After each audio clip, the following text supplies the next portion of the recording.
Paye ton droit tard, épisode je ne sais pas combien, peut-être 6 ou 5 ou 6, je ne sais pas.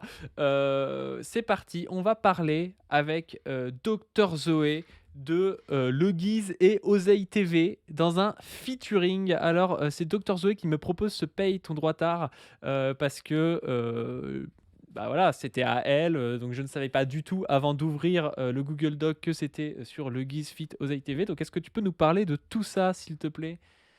Alors bonjour tout le monde. Oui, on se retrouve pour un pailleton droitard. Ça faisait quelques semaines. Écoutez, moi ça m'a manqué. Je sais que Padu, ça lui a manqué aussi. J'espère que vous êtes contents qu'on retourne enfin sur les fondamentaux. Et donc, dans les derniers pailletons droitards, on était plutôt allé vers du droitard mascu. On avait fait un peu du droitard complotiste, du droitard un peu médecine alternative bizarre, enfin, coach en sexualité. Et là, écoutez, moi j'ai envie qu'on revienne sur un type de droitard qui est vraiment à la fois extrêmement divertissant et extrêmement rigolo. On va aller vers des libertariens, les amis, parce que les libertariens, ça reste quand même une catégorie de droitards, mais je veux dire, là, moi, je trouve que c'est presque de la gourmandise, quoi. Et donc, je vous fais très rapidement, je cherchais donc un libertarien. Pour cela, j'ai tapé, dans Google, enfer fiscal, qui est vraiment le bon mot-clé. Je suis tombée sur Oseille TV à peu près au même moment où Padu l'a découvert. Si vous voyez, c'était le type, qui Ah, avait tu fait l'as une découvert comme vidéo. ça? Oui, Ah moi, on me l'a en envoyé, il y a plein de gens qui m'ont envoyé Oseille TV, ils m'ont dit: «Ouais, faut que tu tapant réactes ça et tout». enfer fiscal. Et donc, voilà, là, je vois que Padu commence à se spoiler un peu. Oseille TV a fait une vidéo, il explique pourquoi il va rendre son passeport français parce que vraiment on paye trop d'impôts en France, c'est horrible, et où est-ce qu'on peut s'expatrier et cetera. Et là, j'ai parcouru la chaîne d'Oseille TV et je suis tombée sur un entretien, les gars, entre Oseille TV et Le Guise. Le Guise, si vous le remettez, c'est le mec qui fait, Radio Dixie avec Ban et Cigare. Vous Ah non, savez, mais Ban et alors là, Cigare? ça doit être Non mais incroyable. ça Ça va doit être être incroyable. Il manque mais Victor Ferry, vraiment, ouais. c'est le poulet, hein, j'ai envie de dire, le poulet. Donc voilà, alors ça a été hyper dur de choisir des extraits. Heu, on va je vous allez voir, on va y aller, j'espère que ça va pas durer 8h30. On va faire en sorte que non.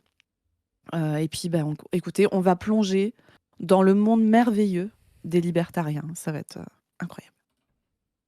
Alors, on est parti à, 2 minutes 20 dans cet épisode qui s'appelle «Fuir l'État et le wokisme en Colombie» avec Le Guise, il y a 3 mois, par Oseille TV feat. Le Guise. Ça a l'air d'être incroyable. Donc là, premier extrait, je vous mets un tout petit peu de contexte. Donc on est au début et je trouve que ça va être intéressant parce que donc, Le Guise est venu voir Oseille TV. Alors Le Guise vit en Colombie, Oseille TV, c'est vraiment son pseudo, YouTube, hein, il n'y a aucune exagération. Oseille TV, lui, vit au Panama, et donc Le Guise vient voir Oseille TV et ils partagent ensemble leur vision du monde libertarienne. Et donc là, Le Guise va nous expliquer ce qu'est, le libertarianisme, le minarchisme, l'anarcho-capitalisme, et cetera. Let's go. Des deux. Ok.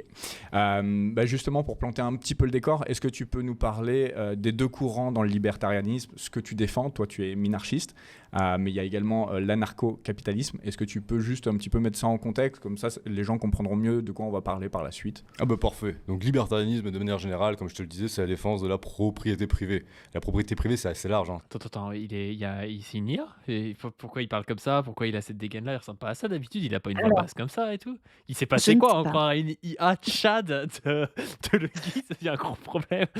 Écoute, alors tu remarqueras qu'il y a un verre devant lui, et régulièrement il se sert du rhum. Donc alors je sais pas si ça joue, mais en tout cas, du coup, les propos sont super. C'est pas juste ton fric, ta maison, ta voiture, mais c'est aussi ta personne, ta liberté de choix. Et ça se base sur le fait que ce que tu crées de manière honnête, personne n'a à venir te le prendre. Et ce que tu as envie de faire de ta vie, de ton corps, personne n'a à venir t'empêcher de le faire. On va Oui. pouvoir y revenir tout à Ouais. l'heure, mais quand des gens font des choses Ce qui est incroyable, c'est qu'en plus, c'est pas, tu sais, c'est des gars, ils disent oui, ce que tu fais de ton corps et tout, alors qu'ils sont ultra réa, qui traînent avec banc et cigare et la Bérafré, le mec, tu sais, genre les gars, ils jugent tout ce que tu fais de ton corps, c'est évident. Ils sont pour interdire Évidemment. l'avortement, mais par contre, non, mais ce que tu fais de ton corps, moi, tu fais ce que tu veux. Alors, tu fais tout ce que tu veux tant que moi, je suis d'accord avec ça, en fait, hein. C'est Ouais, ça, c'est trop ça. tu sais, c'est your body, my choice, hein. Je pense qu'on est un peu dans cette veine, hein. C'est trop bien. Chose avec leur corps payé par l'argent du contribuable, donc avec Ah bah oui. l'expropriation d'autres personnes, on rentre pas du Ouais. Donc, avec l'expropriation de toute personne payée par l'argent du contribuable. Et oui. Les mecs, ils s'en sont pas revenus, tu sais. Enfin, je sais pas, en plus, on a les raiders et les raideuses de Cassandre dans le chat qui peuvent peut-être nous dire combien est-ce qu'il y a par an, combien ça représente le budget transition par an, tu vois, dans la Sécu, parce que je suis pas sûr que ça représente un pourcentage énorme. Alors moi, j'avais fait une hypothèse. J'ai fait un calcul hypothétique parce que le nombre d'ALD, donc ALD, c'est des affections longue durée, c'est les soins qui sont pris en charge à 100% par la sécurité sociale. Il y a des ALD pour les personnes trans pour que les soins soient pris en charge. C'est pas toutes les personnes trans. Je rappelle qu'il y a plein de personnes trans qui ne transitionnent pas médicalement, hein, déjà. Donc, et après, dans les personnes trans, il y a des personnes qui vont, par exemple, prendre des traitements hormonaux. Il y a des personnes qui vont avoir recours à la chirurgie, mais en fait, c'est pas forcément le plus fréquent. Les traitements hormonaux, c'est pas très cher. C'est quelques dizaines d'euros par mois, il me semble. Alors, ça dépend des traitements, mais la majorité du temps. Et donc, il y a à peu près entre 9 et 10 000 personnes en ALD pour ça en France. Et franchement, si on compte vraiment, vraiment, vraiment très, très large, c'est-à-dire 10 000 euros par an et par personne, ce qui est, encore une fois, vraiment très, très large, hein. Ça ferait 100 millions d'euros en tout, ce qui est, à l'échelle du budget de la sécurité sociale, c'est 50 fois moins que ce qu'on économiserait en passant au 100 sécu, par exemple, hein, qui nous ferait économiser immédiatement 5,6 milliards d'euros. Voilà. 100 millions d'euros. Je suis pas persuadé que chaque trans coûte 10 000 euros par Mais bien an, hein. sûr que non, non, mais j'ai compté Évidemment beaucoup que trop c'est large. faux, tu vois. Mais j'ai compté beaucoup trop large, si tu veux, même en comptant extrêmement, Cassandre nous coûte un extrêmement, pognon extrêmement de large. dingue. Mais en plus, les chirurgies, elles sont pas entièrement parce que la Sécu, elle va rembourser sur la base du tarif Sécu. Il y a peu de chirurgies de.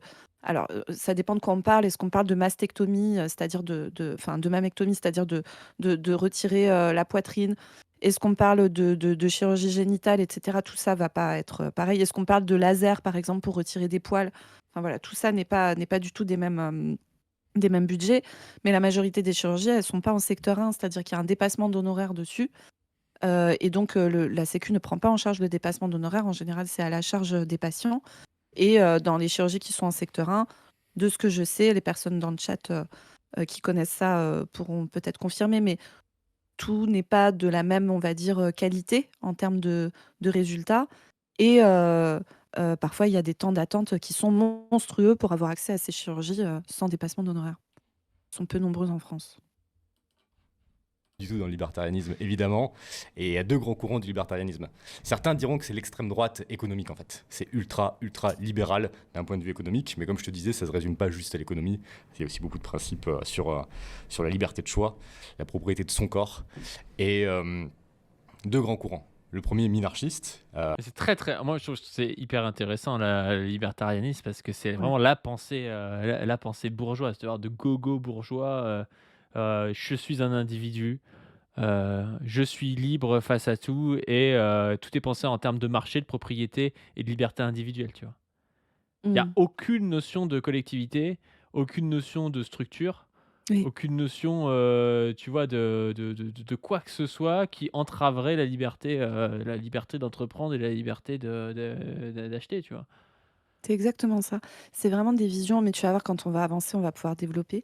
Je me permets juste de dire, Cassandre a dit dans le chat que pour lui, pour sa chirurgie, alors toi, c'était une mammec, hein, Cassandre, j'imagine. Il a dit que la chirurgie était pris, il y avait 2500 euros pris en charge et 3000 euros de sa poche. Donc vous voyez le fameux truc de 2500 euros pour la sécurité sociale, sachant qu'une personne trans, enfin, elle va pas faire des mammectomies chaque année. Vous voyez, une fois que la mammec est faite, après elle est faite en fait, enfin, sauf s'il y a besoin de faire des retouches ou des changements, etc. Mais voilà, donc quand je vous dis 10 000 euros par personne en ALD, c'est très, très, quand je vous dis que c'est très, très, très surestimé, mais ça se trouve, c'est 10 à 50 fois moins en fait. Voilà, Si bref. j'étais un droitard et que, tu sais, un droitard un peu qui fait des news, un peu de diffamation et tout, je lancerais la rumeur que Cassandre s'est fait payer sa mamec par le CNC, tu sais. Parce que Non, du coup, là, il vraiment y a les pas. deux trucs. Tu as le côté CNC, le côté trans, et là, tu les rends fous, tu vois. C'est ça. Le CNC finance la mamec de Cassandre, c'est terrible. Bref, revenons à Le nos amis minarchiste, c'est celui qui pense libertariens qu'il faut un État, mais complètement zinzin. minimum. Mhm. Parce que comme minarchiste, le minarchiste, c'est celui qui pense qu'il faut un État, mais minimum. Mhm. Parce que comme tu peux le comprendre, plus tu as de liberté, moins c'est un État qui vient t'imposer, qui vient te réguler, etc. Donc c'est un État minimum qu'on dit régalien. Chez les minarchistes, moi je suis plutôt de ce courant-là. On D'accord. veut un État qui s'occupe juste de la sécurité, de la protection des frontières et de la justice. Mm. Tu sais que j'avais invité un délégué CGT, un gars qui était libertarien, devenu délégué CGT au début de la chaîne, qui avait Oui. un parcours incroyable, qui avait dit qu'il était devenu, qu'il avait arrêté d'être libertarien quand il avait découvert le monde du travail, parce que, en plus, il faisait un truc de très libertarien, il faisait du droit des contrats. Et du Mm. coup, il avait été engagé par une entreprise et il se rendait compte alors que lui, il pensait que chacun avait sa liberté de signer un contrat, voilà, que tout le monde était d'accord. Mais il s'était rendu compte qu'en fait, les entreprises faisaient en sorte de baiser un maximum les gens qui signaient le contrat et de faire en sorte que les employés puissent pas se retourner contre l'entreprise, quand bien même ils seraient de bonne foi, tu vois. Donc il se rendait compte que c'était totalement biaisé, si tu veux. Moi, ce qui me fascine, c'est que tu puisses y croire, en fait. Ah Que oui, oui, tu oui, oui. sais, c'est vraiment des visions du monde, enfin, on va le voir tout le long, mais pour moi, qui sont puériles, au sens propre du terme. C'est-à-dire que c'est une vision du monde d'enfant de 5 ans qui ne comprend pas qu'il y a des rapports de force. Au-delà, que tout n'est pas que une affaire de volonté individuelle qui se percute à égalité avec les autres volontés individuelles, mais qu'en fait, il y a des rapports de force. Une personne seule face à l'entreprise qui va gérer sa santé, son éducation, enfin les trucs dont elle a besoin, dont lui ne veut pas que ça soit le public qui le gère, mais dans une situation de vulnérabilité monstrueuse, en fait. C'est évident mais c'est vraiment, c'est des visions du monde d'enfants de 5 ans. Je n'ai pas d'autre. Et je te parlais de ce frérot, d'ailleurs, vous pouvez aller voir sur la chaîne, hein, je crois que c'est un From Zero to Coco qui s'appelle De libertarien à délégué CGT ou un truc comme ça. Mais oui, Et elle est trop bien. Elle est trop elle est bien, trop la bien la vidéo. vidéo. Et en gros, il m'expliquait, alors je sais plus si c'était en public ou en privé, mais il aimait trop les mecs comme Le Guise, tu vois, parce que il aime bien, tu sais, les pousser dans leur retranchement en leur disant que déjà, ils sont pas libertariens parce qu'ils sont étatistes, ils sont pour un État régalien, et que s'ils étaient vraiment libertariens, ils seraient contre l'État régalien et contre la sécurité d'État et tout. Tu sais, il les Mais tu vas out voir, libertarde. ouais, mais tu vas voir. Alors, le Guise est un peu colérant là-dessus parce il va t'expliquer pourquoi. D'accord, donc toi, tu es du côté de Le Guise, ok.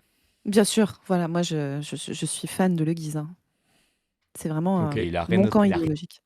rien de se foutre dans le reste. Aujourd'hui, ça représente à peine peut-être 10-15% du budget de l'État français, alors qu'en réalité, nous, on voudrait que ça soit 100% du budget de l'État français, ce qui permettrait d'arrêter d'extorquer les Français à la hauteur d'aujourd'hui, et qui permettrait d'arrêter de financer des films à la con, à la Camélia Jordana, à coup de... Des films à la con. Tu sais, genre, c'est une grosse partie du budget des films de Camélia Jordana, tu vois. Ça n'a aucun Le, sens. le CNC finance les films de Camélia Jordana et La Mamec de Cassandre, un rappel, hein. Ouais, c'est vrai ça. millions d'euros qui font 10 000 entrées en un an. Ce genre de bêtises.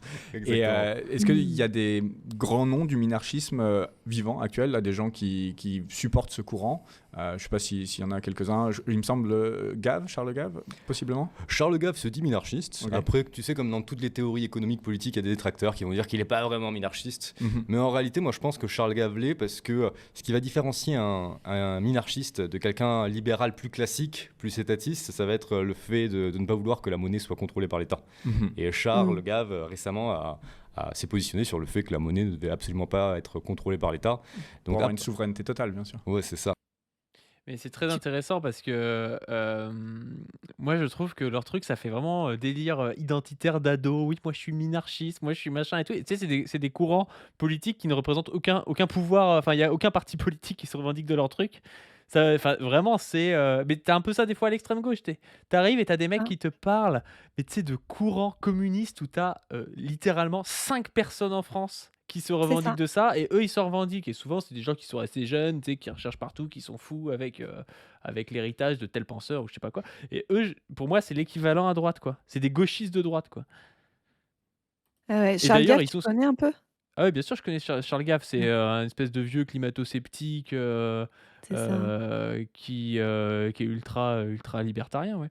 C'est ça, exactement, exactement. Très invité chez Thinkerview notamment. Et ils ont ce côté d'ailleurs super gauchiste, je trouve, dans le fait qu'ils vont aller dire, par exemple, tu sais, qu'un Zemmour est de gauche, tu sais. Oui. Les libertariens, ils sont comme ça, ils disent ouais, non, mais Zemmour il est socialiste. Donc t'es là, ouais, ok, Ah non, super. mais C'est exactement comme les gauchistes qui vont te dire ouais, Mélenchon et c'est pareil que Zemmour, tu vois, c'est des bourgeois, ils ouais. sont de droite. Tu vois. T'es là, ok, super. Alors, le Guise dit que Zemmour est communiste, hein. C'est-à-dire, on n'est même pas socialiste. Il dit que Éric Zemmour est communiste. Mais Charles Gave, pour le coup, il me semble qu'il avait soutenu Zemmour, hein. Ah ben oui, le chat confirme. Financeur de Zemmour et soutien de Zemmour. Charles Gave, un petit peu plus conscient de ses intérêts de classe et de qui il doit soutenir en politique, hein, visiblement, que le Guise, qui pense que Zemmour est communiste, hein. Il dit lui-même sur Twitter, dans certaines conversations, moi je suis minarchiste. Ok. Moi je pense qu'il est minarchiste. Après il y a toujours comment on appelle ça, les détracteurs. les détracteurs, mais aussi Ou c'est Les professionnels, enfin les experts en expertise. Exactement. Les experts en expertise, je pense que c'est un bon truc ça. Exactement. Il y a les mêmes à gauche, il y a les mêmes partout. Putain, mais regarde les deux, quoi. En fait, t'as envie de leur faire des analyses Stéphane Edouardesque.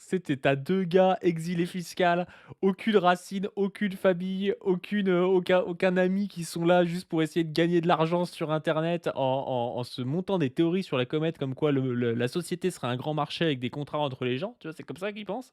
Alors que de fait, il suffit de faire un peu d'anthropologie pour comprendre que c'est pas le cas, tu vois. Mm, mm. Et ils ont l'impression en plus de donner un cours, tu vois, et d'expliquer aux gens la vie, quoi. Enfin, je trouve ça aberrant comme truc. Alors autant Oseille TV, je crois clairement que c'est ça, hein, qui se retrouve au Panama parce que c'est ce qui est le plus pratique fiscalement pour lui autant et tout. Autant le Guise, je te le dis parce que je ne peux pas mettre tous les extraits. Mais en gros, il explique que le Guise, il sort d'un milieu assez prolo en fait, vraisemblablement, et avec une mère colombienne en fait, et un père français. A priori, son père est sorti de sa vie, de ce que je comprends. Alors, enfin voilà, je crois qu'il est parti, hein, comme ça arrive assez fréquemment du côté des pères, hein, voilà, et que il s'est retrouvé élevé par sa mère et tout ça, et que là, en fait, l'endroit où il vit en Colombie, c'est un endroit où lui, pour le coup, il a vraiment un noyau familial colombien de la famille de sa mère. Et tu verras, ça va être très intéressant parce qu'ensuite, il va expliquer sa vie en Colombie et de libertarien en Colombie. Et enfin, tu vas voir. Je ne vous spoile pas, mais C'est autant parce qu'il vous vit en dire Colombie, que le Guise. oui. Je croyais qu'il vivait au Canada. Alors, il vivait au Canada et maintenant, il vit en Colombie. Et tu vas voir, c'est intéressant, notamment ce qu'il a à nous dire sur la manière de gérer la sécurité. Partout. Ouais. Vous Sinon, n'êtes pas prêt, Javier Milei. Javier Milei, lui donc le dit, le nouveau président argentin, exactement. qui fait un travail phénoménal. Exceptionnel. Qui fait un travail. Excellent. Donc voilà, en donc quelques c'est des mois- fans de Javier Milei, hein, évidemment, hein. Évidemment, c'est le GOAT pour eux. Il a modifié l'Argentine d'un point de vue inflation, coût de la vie. Ouais. Je crois que la bourse argentine, elle a fait 40% cette année, c'est exceptionnel. Et ça, c'est incroyable parce que tu sais, les gars se disent pas quand la bourse augmente, des fois ça pue un peu la merde aussi. Bah, Ça veut bien dire sûr. quoi? Ça veut dire qu'il y a de l'argent qui a été pris un peu quelque part, qui a été foutu dans la bourse, ou alors que d'un coup il y a eu de la confiance des pays étrangers en se disant bah tiens, le coût du travail va être pas cher en Argentine parce qu'il a cassé le droit du travail, et donc du coup on va pouvoir investir sur les entreprises espagnoles, argentines, qui vont devenir concurrentielles à l'échelle internationale parce que leur prolétariat sera beaucoup plus exploité et que le taux d'exploitation va remonter là-bas. En fait, c'est juste ça. Quand tu comprends à peu près les problèmes de concurrence capitaliste et d'avoir un taux d'exploitation le plus haut possible, bah, tu comprends ça, tu vois. Mais eux, ils sont incapables de comprendre ça. Ils disent, ah, si la bourse a augmenté, en fait, c'est que ce qu'a le prolo argentin dans la poche a augmenté, tu vois. Enfin, ça n'a aucun sens comme truc. Mm, mm. Et Javier Milei, c'est un anarcho-capitaliste philosophiquement. Il se présente comme ça. Ok. Moi, je suis anarcho-capitaliste parce que je crois vraiment au principe de non-agression. Cependant, dans les faits, on est dans le réel. Et puis il fait comme ça, il tape. On est dans le réel. Et donc, c'est pour ça que je pense que dans le réel, il faut une minarchie. Ok. Voilà comment il se présente. Donc, minarchiste dans les faits et anarcho-capitaliste en théorie, ce qui est intéressant.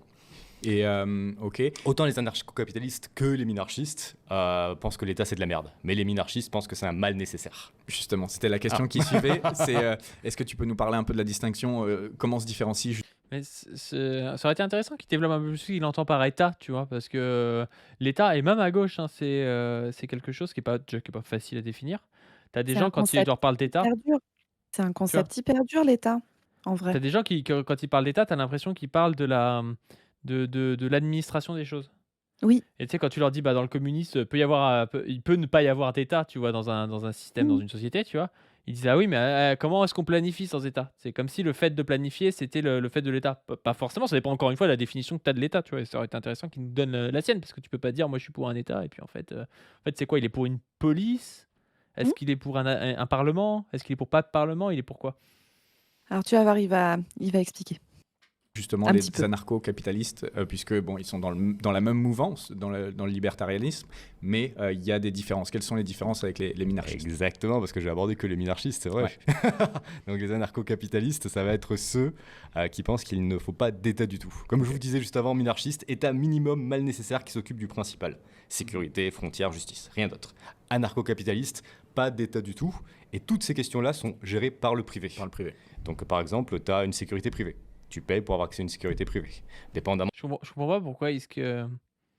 Je comprends pas comment ils justifient le fait qu'il y ait une justice en se basant sur l'individu, en disant ouais, moi je fais mes trucs. Pourquoi est-ce qu'il y aurait une justice, tu vois?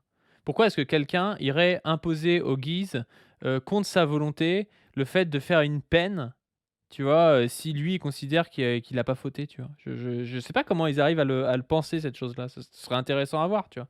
Ouais. Ouais, ouais, Quand il mais en parle, mais ça va pas tant que ça, mais c'est en fait, c'est une pensée qui a très vite ses limites, notamment, dès qu'il s'agit de vivre avec d'autres gens, en fait, hein. Enfin, clairement.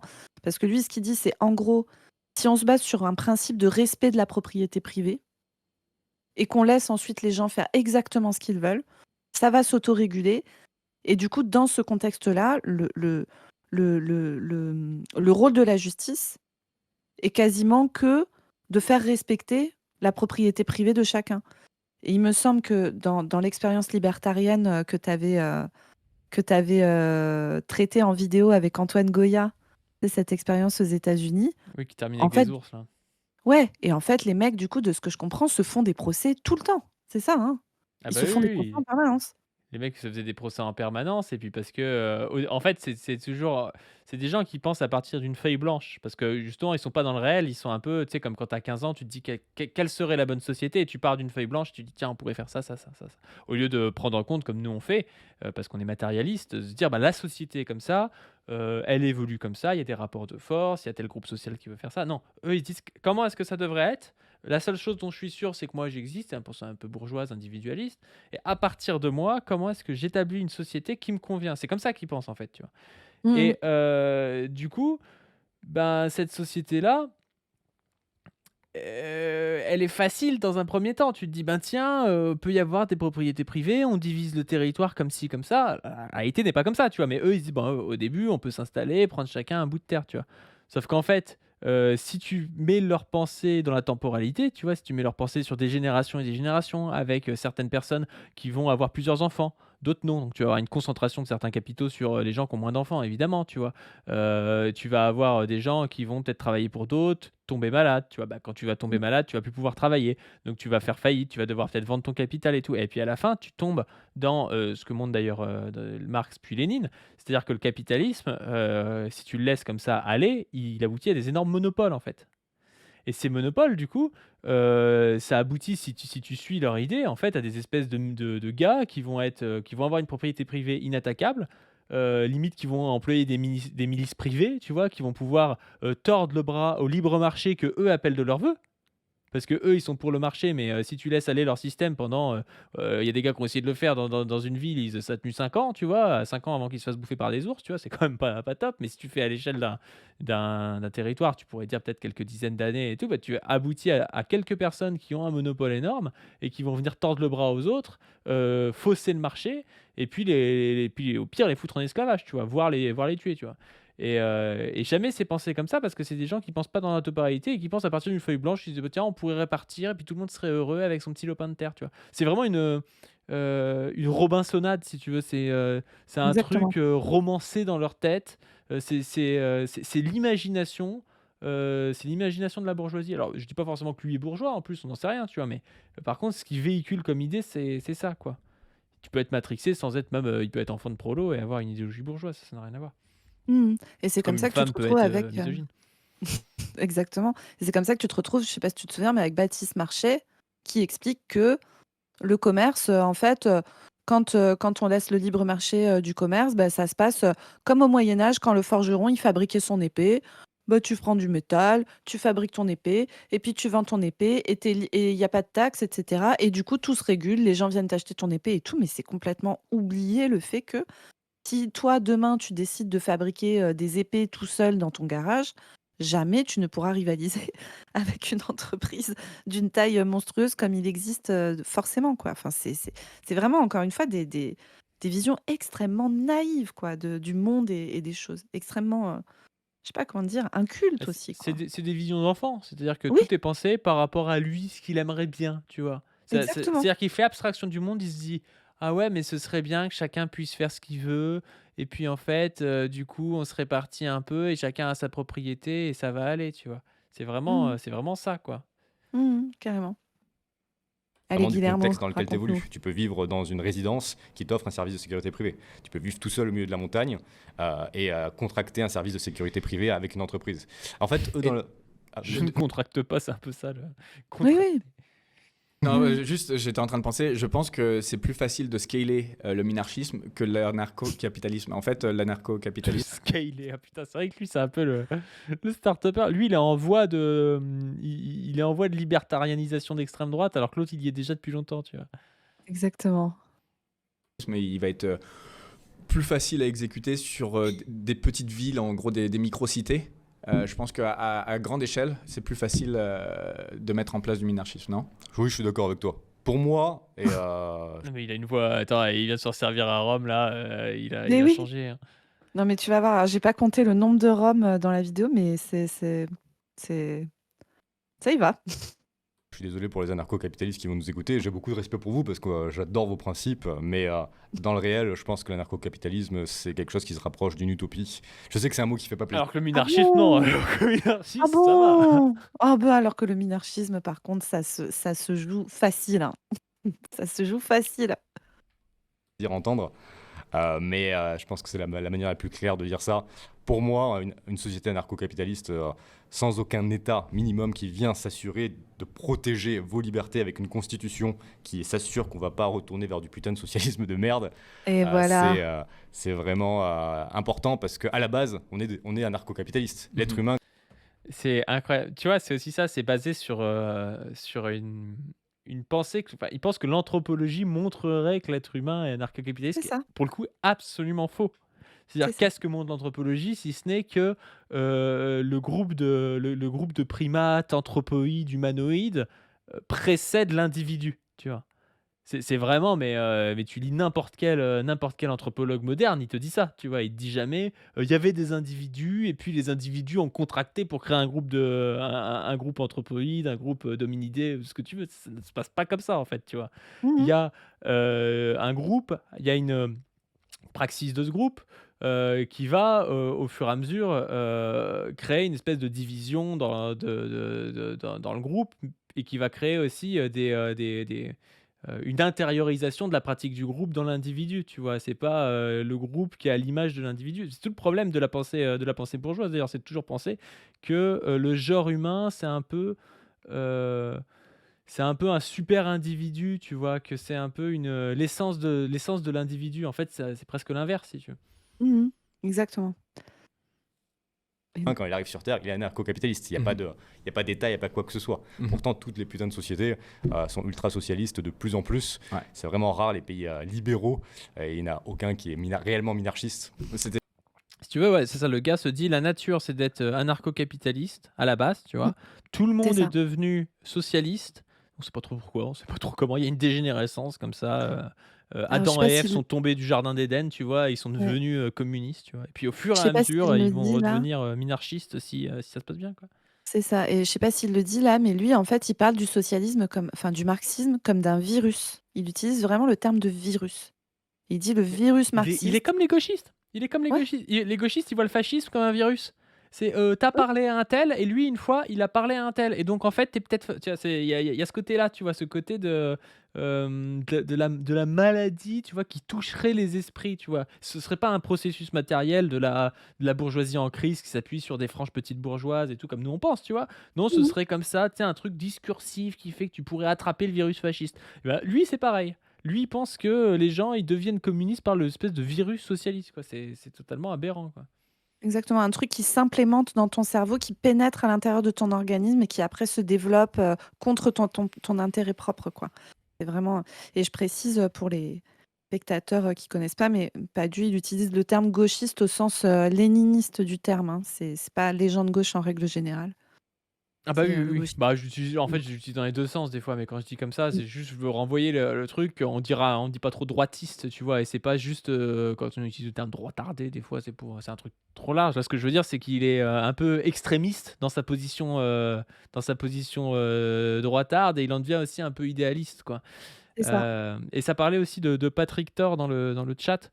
Des fois, je répète pas tout le temps parce que j'ai l'impression que j'en ai déjà parlé, notamment sur la chaîne principale et tout. Mais n'hésitez pas à aller voir mes vidéos sur le QI sur la chaîne principale où je réponds à Rushdie et ma deuxième vidéo qui est une vidéo sur Barbares civilisés et les potiers où je parle aussi de Patrick Thor et justement sur des questions d'anthropologie et sur le fait que, notamment chez Darwin, eh ben Darwin dit que chez l'homme, il y a la sélection naturelle, du fait justement de pas aller tuer les handicapés, de pas aller lutter contre les vieux et tout, parce que chez l'homme, ce qui compte aussi, c'est la culture et l'entraide qui permet justement de se passer cette culture. Les vieux, ils servent peut-être un peu moins au niveau de la force physique, par contre, ils vont pouvoir aller donner des conseils, des choses comme ça, quoi.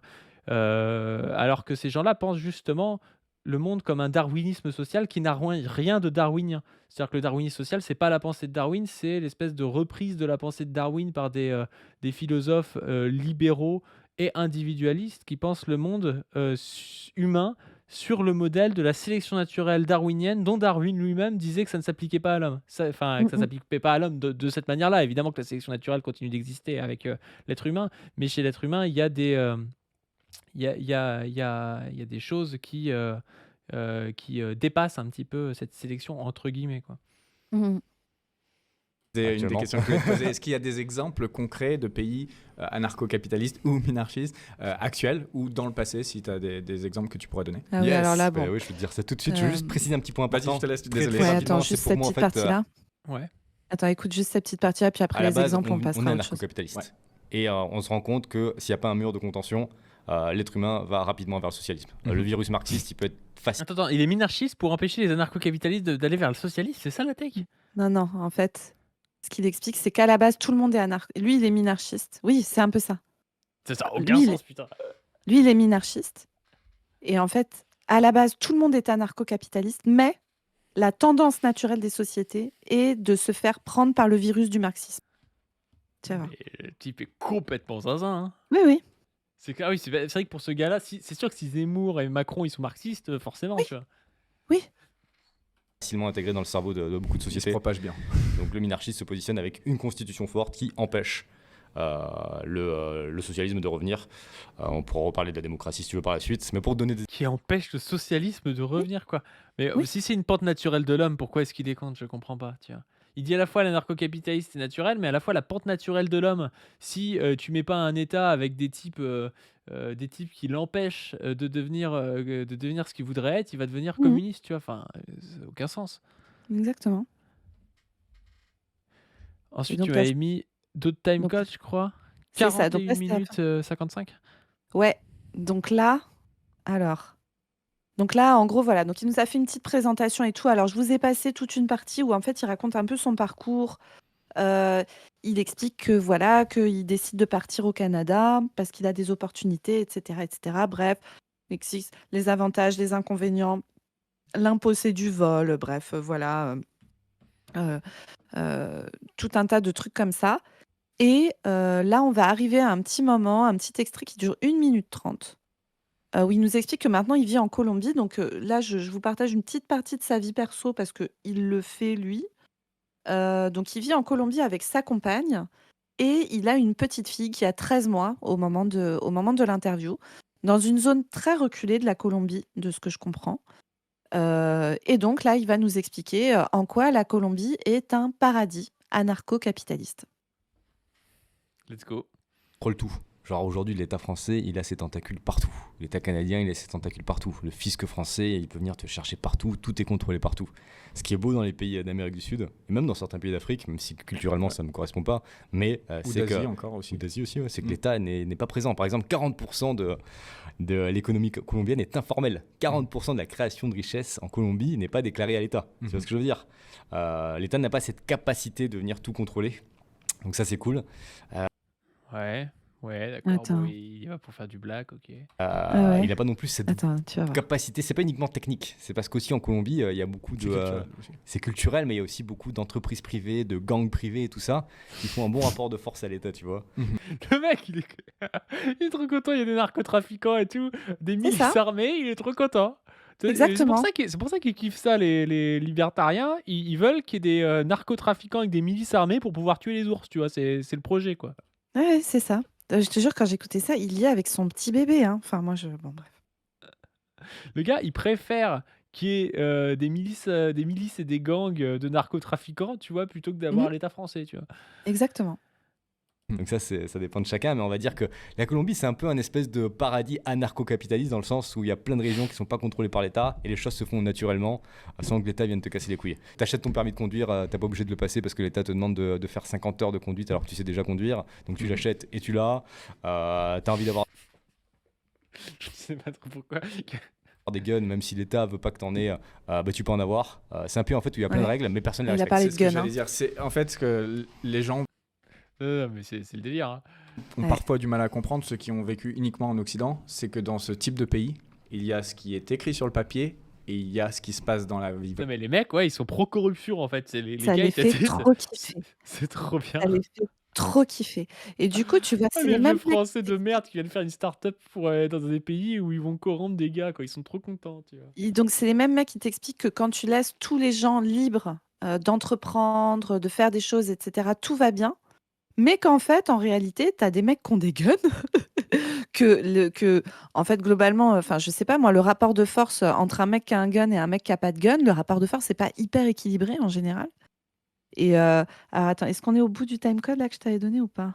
Je sais, j'arrive pas à voir là On a où t'es. 43,09 et ton Ouais, timecode, il allait jusqu'à 43,25. Non, on ouais, c'est continue. ça, encore un tout Dans petit la peu. vraie vie. Exactement, mec. Et dans ce genre de pays, effectivement, on a un champ d'action de liberté qui est beaucoup plus large, même si on devait s'en tenir uniquement aux règles papier, on ne pourrait pas faire tout ce qu'on peut faire. Le Colombien moyen ne ça. respecte pas une loi par jour en moyenne, quoi. Il en a rien à branler. C'est pareil, on a Mais en fait, c'est quoi ce qu'ils disent? C'est trop bien, aller dans des pays où vous pouvez faire ce que vous voulez et puis enfin, je veux dire, c'est quoi le prochain truc? Faut y aller et faire du narcotrafic parce que c'est trop bien et c'est la liberté de chacun de pouvoir acheter et vendre de la drogue et puis il y a pas de souci parce que c'est un peu ça, hein, si tu pourrais dire ça, hein. Exactement. Alors, on n'est pas très loin de ça, en réalité, dans son discours au Guise. En fait, lui, il dit quand même, tu sais, parce qu'après, il dit, est-ce que tu conseilles l'expatriation au Canada? Parce qu'après, on va parler. Après, là, on va passer à 2 extraits juste après les copains. Mais alors là, vous allez voir, c'est savoureux. Le Guise va nous expliquer comment il s'organise pour sa santé et celle de la famille, et pour sa sécurité et celle de sa famille. Et là, vous n'êtes pas prêts. Je t'ai mis les chapitrages des chapitres correspondants sur la vidéo, parce que globalement, on va les suivre. Mais donc juste avant, il explique que donc au Canada, on peut s'expatrier, mais ça commence à être un peu trop le communisme, etc. Et il est quand même assez honnête sur la Colombie en disant, moi, la Colombie, là où je suis, c'est à peu près gérable parce que ma famille vient de là et que j'ai un réseau. Globalement, il doit connaître les gangs locaux, hein, enfin, de ce que j'ai compris. Mais il dit quand même, globalement, t'es un Français, tu débarques, t'as envie de te poser avec ta famille, va pas là, quoi. Il est quand même assez honnête là-dessus. Donc c'est à 1h12, 1h02,39 ça? C'est ça, exactement. Beaucoup plus La efficace et santé. qui est beaucoup moins cher que la Sécu relativement aux services rendus.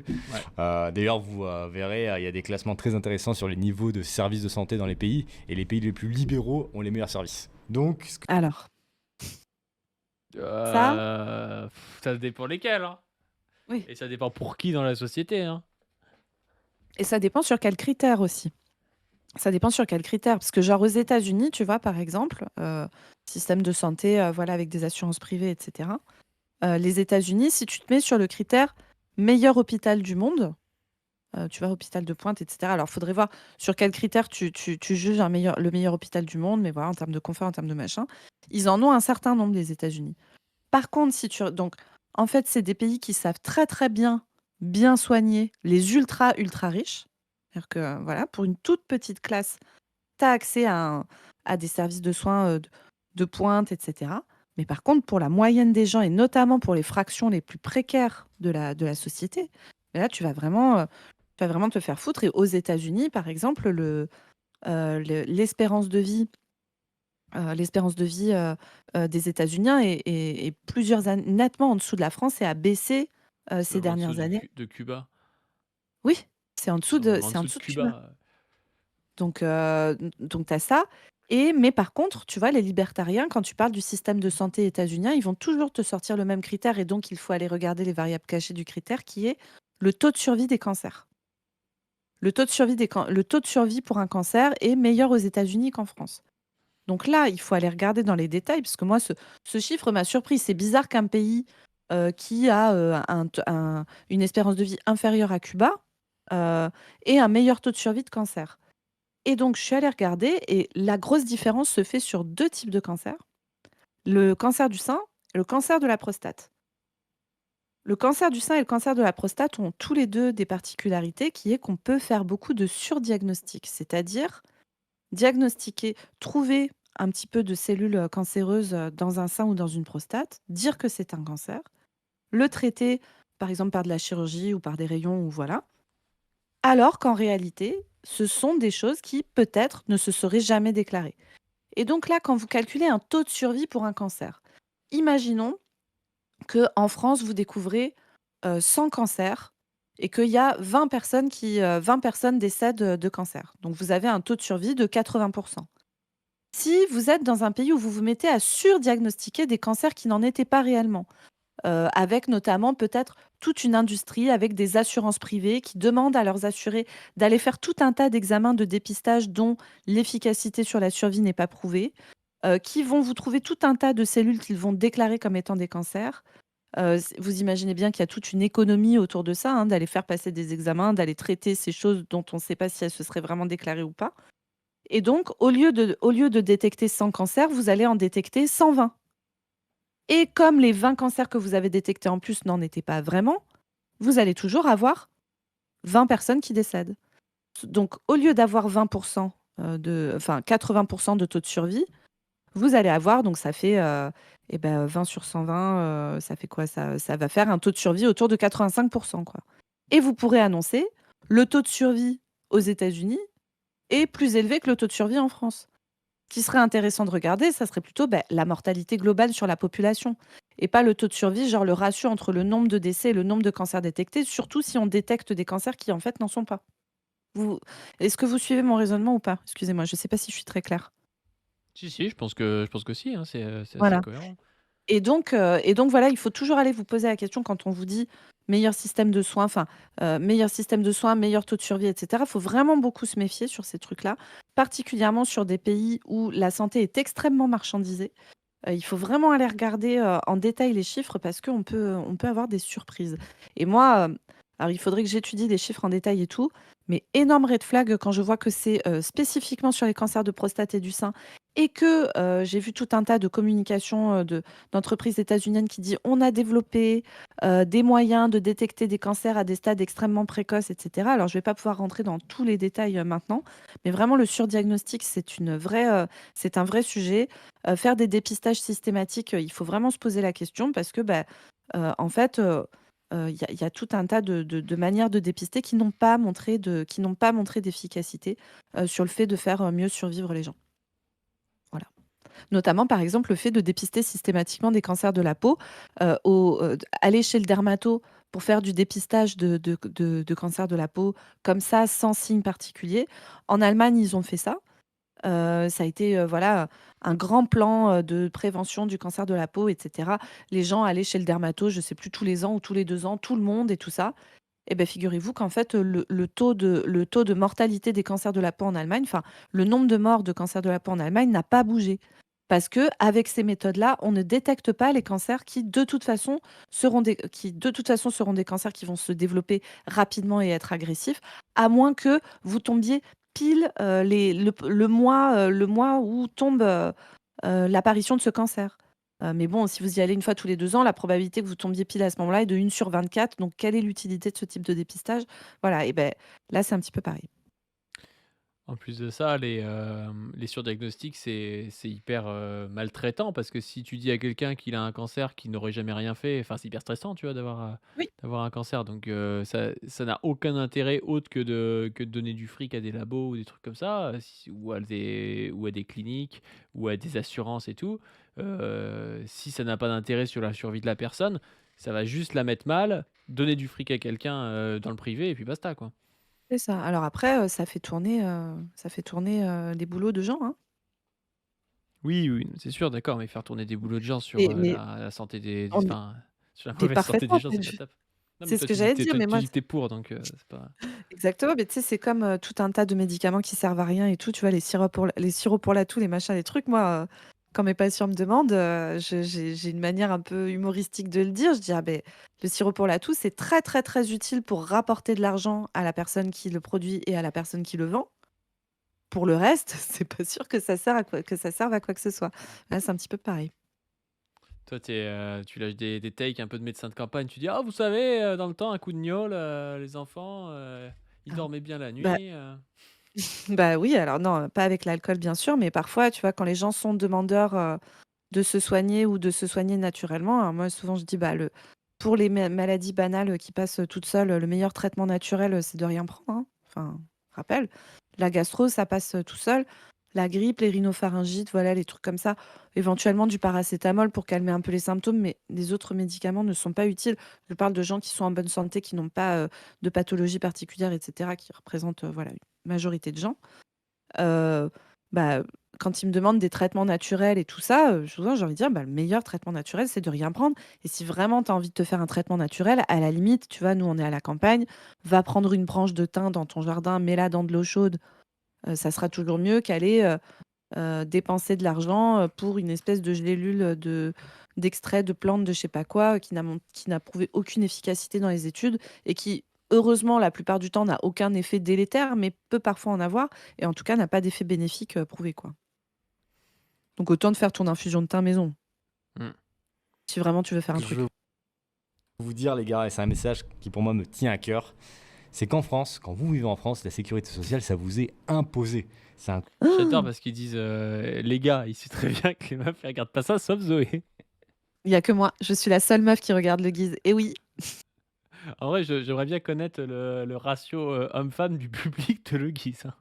mais c'est sûr que c'est tu te souviens dans le village libertarien dont tu avais parlé avec Antoine Goya, il y avait Ouais, un ouais, bail ouais, comme ouais. ça, non? Ouais, il y Et avait que que des des mecs. mecs et tout, Eh oui, ah. parce que Trop mais bien. tu Allez vas voir voir. cette vidéo avec Antoine Goya, c'est une miniature avec, moi et Antoine qui se baladons, main dans la main, et c'est sur, il doit y avoir un ours et il doit y avoir banc et cigare sur la miniature. Je sais plus comment elle Mmh. s'appelle la vidéo, c'est sur ma chaîne, principale Pas du Ring. Heu, contrat qui vous est imposé par l'État dès votre naissance. C'est-à-dire Putain ah! et c'est un contrat qui vous est imposé par l'État dès votre naissance. Il parle comme la gannerie, tu sais, avec la nationalité française. Dit, Exactement. «La France, ça n'existe pas, on vous met une carte d'identité dans votre berceau». Ouais, tu sais, lui, il est pareil, il dit, «La sécurité sociale, c'est une construction sociale, on vous la Ah, met dans votre berceau. Vous ah, c'est laissez ça. avec une carte vitale, c'est une honte». Tu sais, c'est le seul mec qui lutte contre la carte vitale, on sait pas trop comment, tu sais. Putain, c'est en vrai, en vrai, pour le coup, c'est sûrement quelqu'un qui est loin des réalités parce qu'il travaille sur internet ou je sais pas quoi, trop quoi, tu vois? Je sais pas comment il gagne sa vie, mais j'aimerais bien le faire bosser, tu vois? 2 semaines à l'hôpital, tu vois? Tu le mets 2 semaines à Mmh. l'hôpital, tu le mets face à des situations où tu as des gens, en fait, qui vont crever s'ils ont pas de soins, tu lui expliques: «Vas-y, explique-moi comment ce gars aurait dû faire». Tu vois? Enfin, comment est-ce qu'on aurait dû faire pour mieux, soigner cette personne qui a un handicap, qui a une pathologie lourde, qui ne peut plus travailler, qui a pas forcément l'argent pour se soigner ni pour se prendre une assurance, privée. Comment est-ce qu'on fait pour lui, tu vois? Et là, on verra, son truc, en fait. Sa pensée, c'est une pensée, encore une fois, sur le papier, quoi. C'est une pensée qui tient Mmh. pas la route face à la réalité des choses, quoi. C'est une J'ai jamais vu pensée de aucun personne. soignant être contre la sécurité sociale, tu vois? En Bah, France, si, quelques alors, médecins libéraux peut-être, tu vois? Mais, oui, je parle de soignants autres que des médecins déjà, ouais, je crois que j'en connais pas, tu vois? Je crois que j'ai jamais quelques vu, mé une infirmière, une aide-soignante, quelqu'un qui bosse à l'hôpital qui n'est pas même les médecins d'hôpitaux en général, ils sont quand même pour la sécurité sociale. Les bien gens sûr. contre la sécurité sociale, c'est, surtout des médecins libéraux et ils sont pas majoritaires, tu vois? Donc c'est vraiment souvent ils vont te dire: «Ah oui, la sécurité sociale ne paie pas assez», mais ils sont quand même pour la sécurité sociale, tu vois? Donc ça Ouais, veut le dire beurre. que, il a un avis qui est différent de l'immense majorité des personnes qui connaissent le sujet dont il parle. C'est Mmh quand même mh. étonnant. Mmh. C'est fou, hein? À Alors que croire toi, qu'il raconte n'importe quoi. tu vois, ton avis, il est, il paraît très, très étonnant à beaucoup de gens qui connaissent pas le sujet, mais en réalité, il convainc beaucoup de personnes, même dans le milieu médical, tu vois? Il est, Mmh. au final, pas, il tu passes pas pour une woke, cheveux bleus communiste quand tu dis: «Voilà, moi, je suis pour le 100 sécu parce que ça coûte moins cher et puis parce que ça peut Ah permettre d'avoir oui, des bons soins», tu vois? Les gens ouais comprennent tes arguments. et Lui, même, il va nous expliquer qu'il va falloir laisser, crever, quoi, un cancéreux parce qu'il peut pas se payer une assurance, tu vois? Enfin, c'est hallucinant. et même les médecins de droite, sont pour le 100 sécu, hein. On Si vous voulez, on reparlera un peu d'assurance privée un petit peu plus tard là, parce il va vous dire, comment il a choisi de s'assurer, lui et sa famille, dont son bébé, hein. Dire que si vous voulez sortir de la sécurité sociale, déjà, c'est quasiment impossible. Je crois qu'il y a un ou deux mecs qui ont réussi à le faire dans les 10 dernières années. Vraiment. Et en plus, si jamais vous parlez contre la sécurité sociale, ou si vous incitez les gens à essayer de sortir de la sécurité sociale, vous pouvez avoir des amendes de 10 000, 15 000 euros. Merde, C'est n'importe la quoi. chaîne va sauter là. C'est une putain de mafia. Mais on vit pas en France et puis on n'aime pas. C'est quoi ces histoires de prendre des amendes pour incitation à sortir de la sécurité sociale? C'est Non, mais factuel après, ça ou pas? C'est q bah, je sais pas, en fait, est-ce qu'il incite les gens à frauder et à ne pas payer leurs Ah bah cotisations oui, non mais sociales? d'accord, c'est pas pareil. C'est de ça dont Ah il oui, c'est parle, je peut-être ça, pense. non bah oui, non mais Bah oui, d'accord. Si oui, tu ce incites les qui gens à est frauder la sécu, OK. oui, voilà, bah, oui, effectivement, si tu incites les gens à ne pas, payer, ce qu'ils doivent payer, oui, ça oui, le Le les gens chat, vont j'adore, pas ils sont pas habitués, ils disent: «Mais pourquoi est-ce qu'on voudrait sortir de la sécu MDR?» C'est vrai que ça a oui, aucun non, mais sens, tu sais. excellente J'imagine question, le personne ne chat. veut faire ça sauf lui, tu sais. Excellente question, le chat. Pourquoi voudrait-on sortir de la sécu? Moi, je trouve que c'est une très bonne question, hein. Mais il va En nous train de dire ça expliquer, Guillermo. depuis la France, donc Ça va. qu'ils aillent se faire enculer. Mais ce que je veux dire, c'est que si vous avez une carte de sécurité sociale, c'est quelque chose qui vous est imposé, les gars. C'est pas de votre faute. Point barre. Du coup, si c'est pas. Alors moi, du coup, j'ai Putain, envie de poser la question, Guillermo, ta carte d'assurance privée de santé, t'est-elle imposée aussi? bah non, il a choisi librement de contracter. Et tu vas voir la liberté, tu vas voir. Ça va être incroyable, hein. Alors je Michel, tu. précise, parce que ça va être important, que cette vidéo a 3 mois et donc elle est parue avant l'assassinat de Brian Thompson, le, PDG, de United Healthcare, cette énorme assurance privée américaine, cet homme qui a été abattu, par, dans un contexte particulier dont on va reparler, juste après. Tu peux nous dire ce que tu payes par an en pour ton Ouais. assurance privée et comment ça se passe en 2 lignes, quoi. Et c'est ça qui est beau avec la sécurité privée, c'est que tu choisis ce qui correspond à tes besoins. Moi, ça fait 10 ans que je suis pas allé chez le médecin. Ma femme, Mhm. ça fait 10 ans aussi. Oh là là là là là là là là, le discours de con, tu sais, le discours de con. Ça, Ouais, moi, ça me fait rire, ça. ma voiture, elle a pas crevé, depuis, 10 ans, donc je change plus les pneus, en fait, et j'ai pas pris d'assurance parce que moi, ça m'arrive jamais, tu vois? C'est ça. Moi, non, mais en vrai, moi, là, pour le coup, tu vois, sachant qu'il a, enfin, tu vois, sa femme, qui doit encore être en âge, d'avoir des enfants, tu vois, si elle retombe enceinte ou machin, il a un petit bébé et tout, moi, ça en vrai, moi, je vois très, très bien, comment il peut se retrouver à avoir besoin de soins et ça me fait flipper pour lui et pour sa famille, hein, et là, je suis premier degré, hein. Oh là là, oui, d'accord, d'accord, d'accord, d'accord, mais moi, j'ai une double take, parce que tu y as pas pensé, je pense, tu vois? Moi, je dis justice immanente, tu vois? Un, ça lui fera le cul et 2, il reviendra en France et on le soignera, tu vois? Et au moins, Ouais, il ouais. verra que la supériorité du communisme, parce que de toute façon, il est français ce gars-là, donc il pourra revenir en France, on le soignera, voilà, il y aura pas de souci. Mais au moins, il se rendra compte de sa connerie. C'est-à-dire que quand il aura un vrai problème de santé avec son truc en mode: «Oui, moi je suis jamais malade, y a pas de souci, j'ai pas besoin d'assurance santé», ou alors une assurance santé à minima, bah, il verra que c'est pas pareil, quoi. Bah, après, tu vois, le truc de c'est bien fait pour son cul et tout, c'est que là, moi, je pense à son bébé aussi, tu vois? Dans l'histoire, son Oui, bébé mais a il est rien français aussi son demandé. bébé, non, tu penses pas? Bah, oui, oui, mais il faut que son père accepte de le ramener en France, parce que En On fait, le soignera, on le soignera. Moi, c'est pour ça que je dis ça lui fera le cul parce qu'on le soignera, mais on le soignera c'est avec ça, avec quoi. un petit sourire narquois, tu vois. Mais bien sûr, faut qu'on soit en couverture, enfin bon bref, moi je vous jure, comme je visualise très, très bien, les merdes qui peut t'arriver alors que 2 jours avant tu as dit que tu avais jamais eu de problème. Moi, c'est vrai que c'est très fréquent quand je diagnostique des maladies, chiantes aux gens, que les gens me disent mais c'est un réflexe humain, qui est de dire, «Putain mais j'avais jamais eu ça avant» et en vrai, bah, avant d'être malade, 100 des gens ne sont pas malades, en fait. Enfin, Bah mais oui, ce que oui. je veux dire, c'est vraiment et il y a des trucs, ça te tombe sur la gueule, je sais pas, des maladies auto-immunes, un asthme sévère, une maladie infectieuse, qui traîne, enfin voilà. Parce que tu vas voir après, il dit qu'il est assuré pour, des maladies graves, type les cancers et tout. Mais il y a plein d'autres trucs qui ne sont pas des cancers, qui ne vont pas rentrer dans les petites lignes de ton contrat et où ça peut être super, super, super, super chiant, de pas être assuré pour ça, hein. Genre, vraiment, hein, ça peut te niquer ta vie, en fait, hein. Bah, c'est sûr, hein, c'est sûr. Bah, tous les trucs auto-humains déjà. Bah oui, oui, oui. Si je pense qu'elle a pas été chez le médecin, on fait super attention à nous. On vit à l'air libre. On prend... On vit à l'air libre. Oh là Et là là là là là là. Un truc de merde, on se le remet. Et c'est ça qui est beau avec la sécurité privée, c'est que tu choisis ce qui correspond à tes besoins. Moi, ça fait 10 ans que je suis pas allé chez le médecin. Ma femme, ça fait 10 ans aussi. Je pense qu'elle a pas été chez le médecin. On fait super attention à nous. On vit à l'air libre. On boit pas de soda, on bouffe pas de sucre et compagnie. En fait, Le mec, il a pris 6 rhums en 1 heure, tu sais, pendant le truc, il dit ouais, exactement. on boit pas de sucre et tout. Bah oui, Eh tu oui. bois pas de sucre, donc qu'est-ce qu'on s'en bat Alors les couilles, tu vois. le rhum, enfin Guillermo, là, tu en termes de niveau de sucre, là, tu viens de boire, quand même, beaucoup de sucre, hein. L'alcool est extrêmement sucré, hein, même si, vous sentez pas le goût du sucre, dans la bouche et C'est pas forcément que c'est sucré. non mais Tu si, dis des conneries, c'est pas forcément. Enfin, tu vas te faire reprendre dans les commentaires. L'alcool est pas forcément sucré, tu vois. C'est. bah, si, en fait, tu Ah vois, bah ça te non. fait mais en termes de risque cardiovasculaire et tout, Ah oui, oui, oui, c'est oui. C'est après voilà, dégradé et tout, d'accord, mais mais tu bien vas te faire sûr. reprendre dans Mais les là, on commentaires parle sinon par des non mais fact-checkers. non mais on parle des conséquences sur sa santé.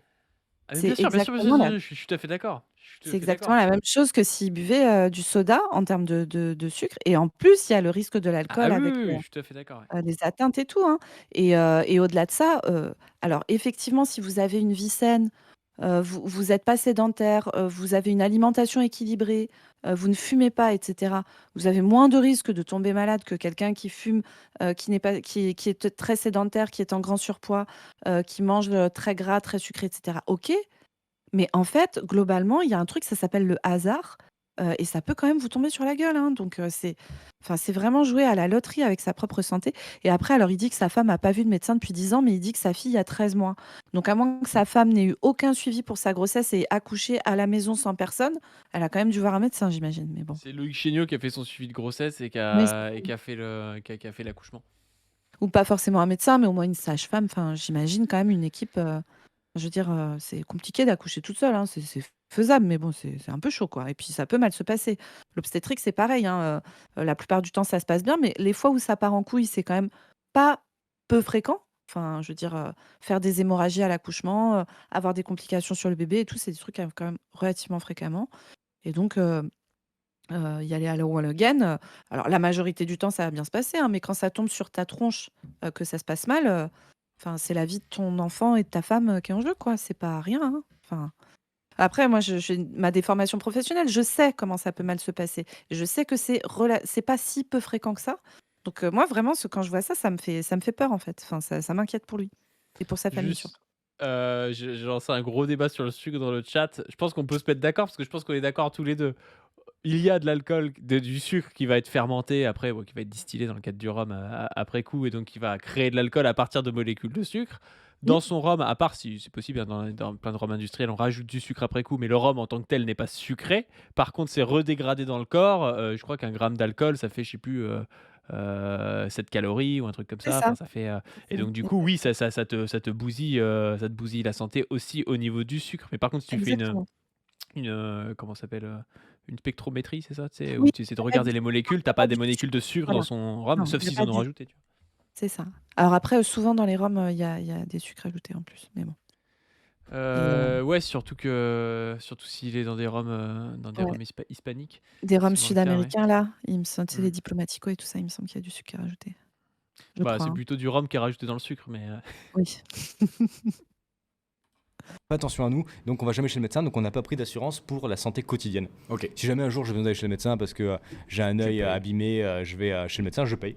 Au final, ça me reviendra probablement moins cher que si j'avais une assurance parce que j'y vais jamais. Par contre, pour les trucs graves, et ça je pense que c'est quand même intelligent à faire. Non, mais il se rend compte de rien. Mais ouais. Il se rend pas compte du prix que ça coûte si t'as, je sais pas, un corps étranger dans l'œil ou je sais pas trop quoi, ou si t'as un lupus, ou enfin, tu peux avoir plein de choses. Tu peux avoir un glaucome, tu peux avoir plein de trucs qui font que ça va pas te coûter juste 40 balles d'aller chez le médecin pour ton œil, tu vois. Enfin, Bien sûr, tu vas voir là, donc il dit s'il a un truc grave. Mhm. Si jamais j'ai un cancer, un accident de voiture, quelque chose qui m'handicape à long terme, etc., avec un traitement, là je suis assuré. Donc genre, en Ça fait, te coûte combien par an? je pense que pour toute la famille, ça me coûte, c'est que dalle, hein, ça va me coûter 2000 € par an pour les 3. Ok. Bah ouais. ouais, Et je peux donc dire là, que tu dois pas être vraiment, très bien mais assuré si bien ça te coûte sûr, 2 000 € par an pour les trois. Les mais mecs, ils bien vont pas te sûr, lâcher 20 cas par, 20 cas mais par c'est an, tu vois. évident. Et en fait, il doit y avoir des milliards de petites lignes à ton contrat d'assurance, ce qui fait que si tu chopes un lymphome, il doit y avoir des petites lignes pour dire ah ben oui, mais là on prend en charge les 2 premières cures de chimio, mais pas la troisième. Et puis la radiothérapie machin. Ah, ta gamine a une appendicite. Ah ouais, mais en fait, quand dans tel et tel cas, on rembourse pas l'anesthésie. Je vous rappelle donc que le PDG de cette grosse entreprise américaine d'assurance santé s'est fait déquiller par un mec qui a gravé sur les balles 3 mots dont deny. Et deny, c'est le fait que quand tu demandes le remboursement de tes soins pour lesquels tu payes depuis des années et des années et des années, actuellement, aux États-Unis, pour cette entreprise-là dont le mec s'est fait buter, le taux de refus de prise en charge est de 27%. Vous imaginez la situation? Et en fait, il y a plein de petites lignes au contrat parce que, encore une fois, je sais que ça ne correspond pas au monde magique de Guillermo qui le conçoit comme s'il avait 5 ans et demi. Mais en fait, une assurance privée n'a qu'un seul intérêt, c'est de faire de l'argent. C'est ça son travail. Son travail n'est pas de te soigner. Non, son travail n'est pas que tu sois en meilleure santé possible, toi et ta famille. Son travail, c'est de te prendre le plus d'argent possible et de t'en rembourser le moins possible pour pouvoir dégager la plus grosse marge possible. C'est mathématique. Et en fait, Guillermo, je sais que toi, tu penses que le fait que les gens soient mus par leur intérêt individuel, que la somme des intérêts individuels des gens fait une société qui magiquement fonctionne bien et que après, de temps en temps, les gens sont intrinsèquement gentils et ton assureur va accepter de te rembourser parce que tu as une bonne tête et que tu as fait un petit sourire à la guichetière. Mais la réalité, c'est que ça ne va pas se passer comme ça, Guillermo. Et moi, je suis sincèrement, enfin, je n'ai qu'un souhait, c'est qu'ils aient pas de problème de santé, sincèrement. Enfin, ça va être beaucoup mieux. Mais, c'est d'une tristesse, c'est l'enfer, quoi. C'est que dalle, non? C'est beaucoup moins cher que la sécu quand tu vois qu'ils Ouais, prennent bien sûr. 20% sur un salaire à 3000 €. C'est beaucoup moins cher que la sécurité.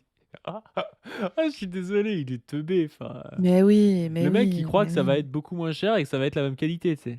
mais Alors oui, même qu'ils doivent payer des marketeurs et qu'il y a plein de frais que tu as dans les assurances privées que tu n'as pas dans les assurances publiques, tu vois. Enfin, c'est évident qu'il y a il y a une douille, tu vois. Ce serait 10% exactement. moins cher, tu pourrais dire peut-être que je sais pas quoi, mais non, ça n'a aucun sens, quoi.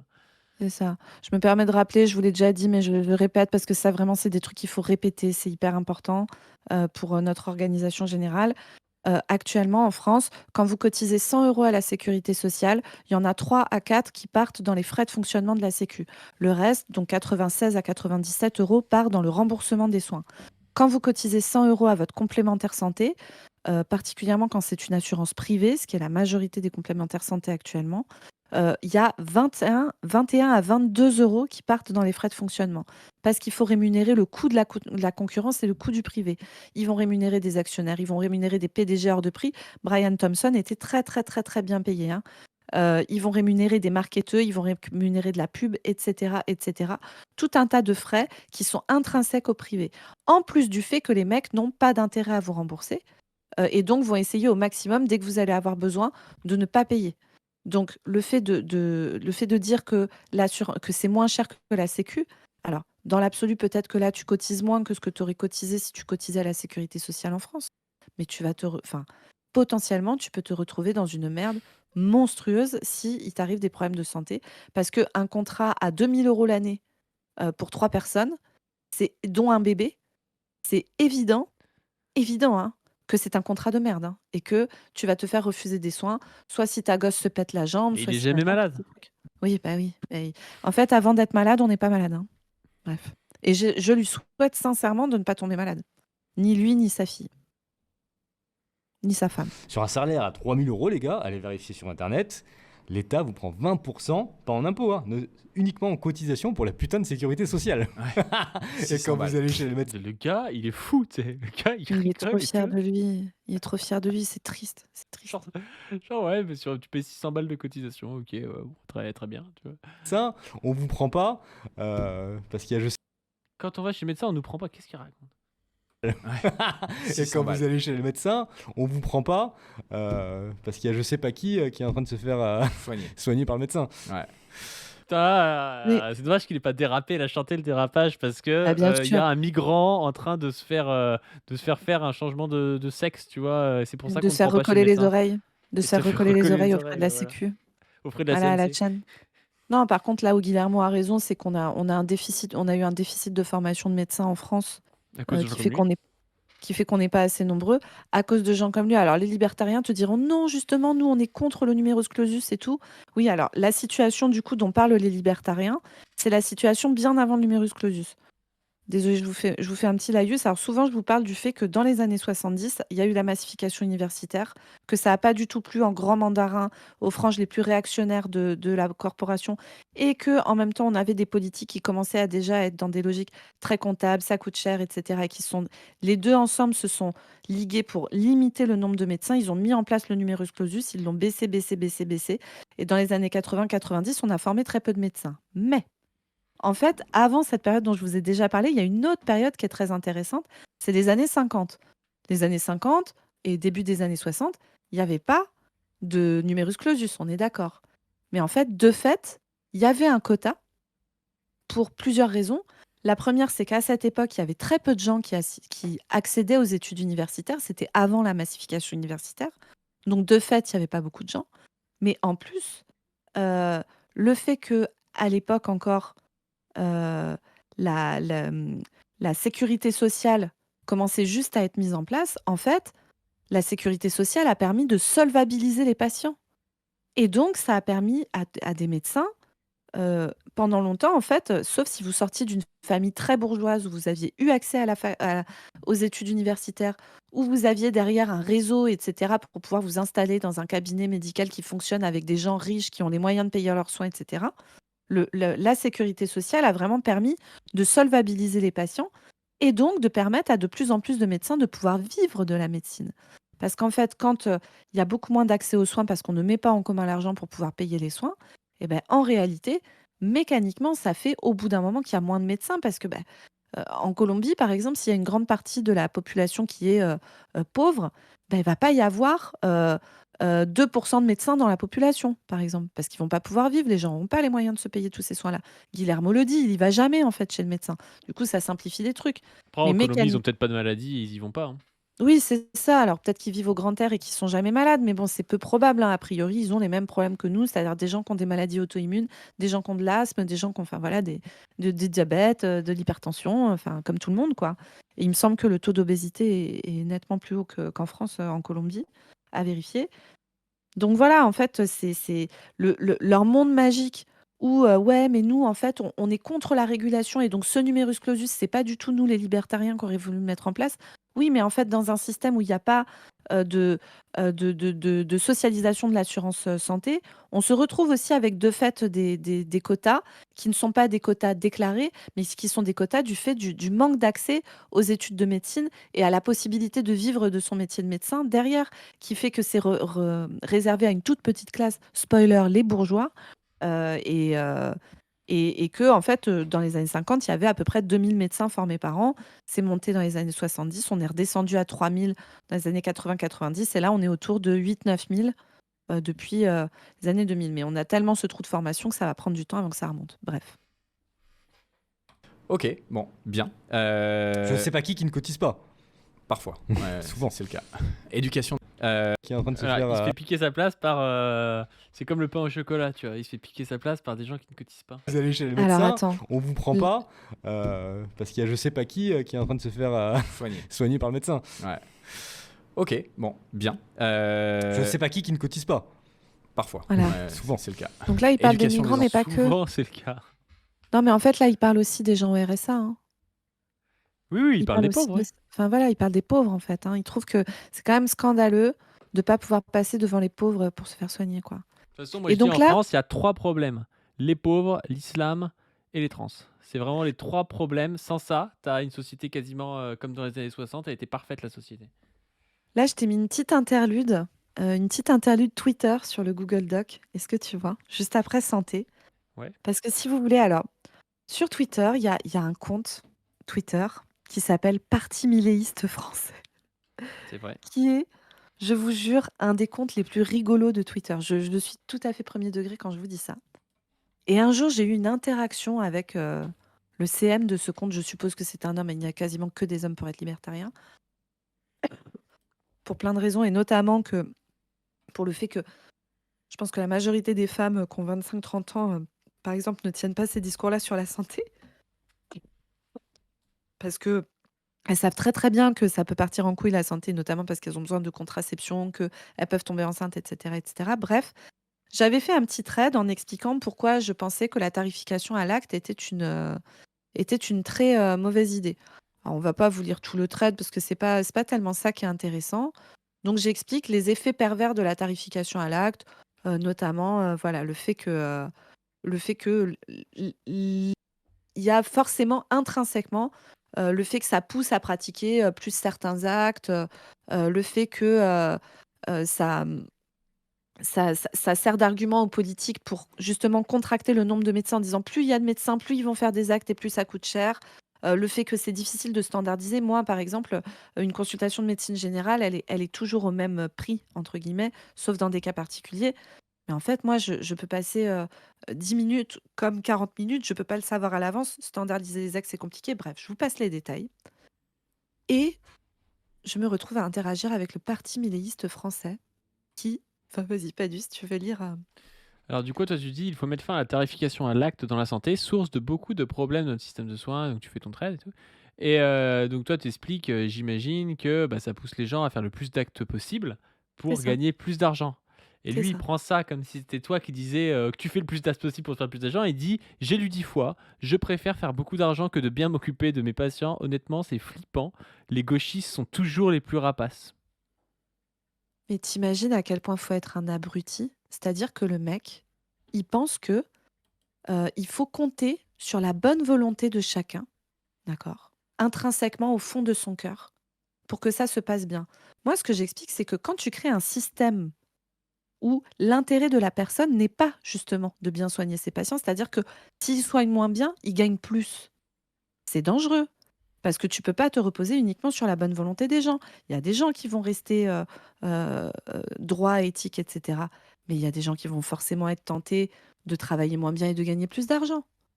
Tu ne peux pas partir du principe qu'une société tient sur le fait que tout le monde est très très gentil. Ça ne fonctionne pas comme ça. Sauf encore une fois, si tu penses qu'on vit au pays de oui-oui et que tu as une vision d'enfant de 5 ans et demi de la politique. Et le mec, tu vois, il écrit ça. Mais vraiment, moi, je suis, mais je en fait, je suis consternée, au premier sens du terme. Je suis vraiment consternée par ces gens. Je ne comprends pas à quel point on peut être aussi con. Sincèrement, hein. Comment on peut être aussi débile et aussi naïf? Mais en fait, c'est profondément naïf sur le fonctionnement des êtres humains. Vraiment. On doit faire une société qui est basée sur le fait que tout le monde va se comporter gentiment parce qu'il est gentil au fond de son cœur, en fait.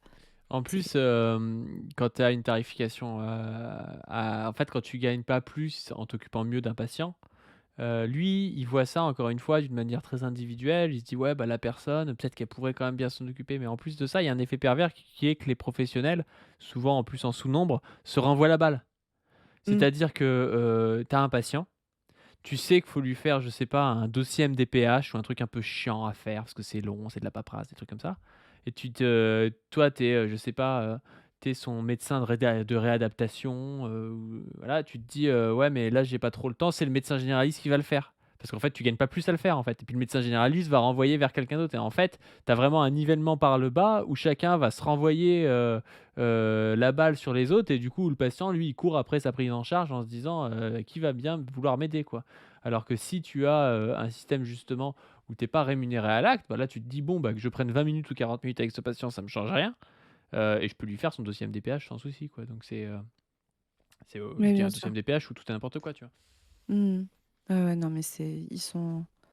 En fait, c'est vraiment consternant, quoi. Ce niveau-là de. Mais en plus de méconnaissance des sujets dont ils parlent, quoi. C'est surtout ça. Et donc L'enfant. après, je t'avais mis la partie sécurité. Ouais, C'est- c'était à 1h06 et 04 secondes. Donc, où s'il y a quelque chose qui se passe. Mhm. Je pense que si tu vas dans des fusils un peu plus développés, des AR-15, des Glock et compagnie, il faut s'entraîner régulièrement pour avoir les bons réflexes. Mhm. Si un jour il y a quelqu'un qui débarque chez toi, charger ton AR-15, être sûr que tout soit Pourquoi on croirait on croirait du troll. Là, il parle un peu comme François Damiens, c'était quand il fait semblant d'être un peu dangereux et, tu sais, et de dire qu'il est un peu armé, tu vois. Il est là. Si tu vas dans des Quoi il fusils un peu parle? plus développés, des AR-15, des Glock et compagnie, il faut s'entraîner régulièrement pour avoir les bons réflexes. Mhm. Si un jour il y a quelqu'un qui débarque chez toi, charger ton AR-15, être sûr que tout soit parfait pour commencer à shooter, si tu fais pas ça une fois par semaine, t'as pas les réflexes. Tu vas bégayer, à moins que, Ouais. à moins que tu sois particulier, mais Dans le chat, il y a quelqu'un qui dit on dirait un post jeuxvideo.com, mais c'est un peu ça. C'est genre le mec te sort des dingueries.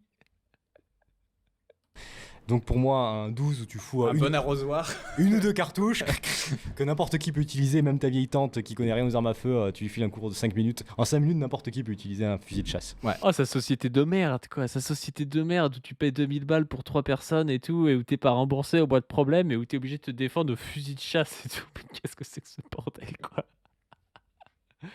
Le mec, mais il vit dans un jeu vidéo, en fait, le gars, quoi.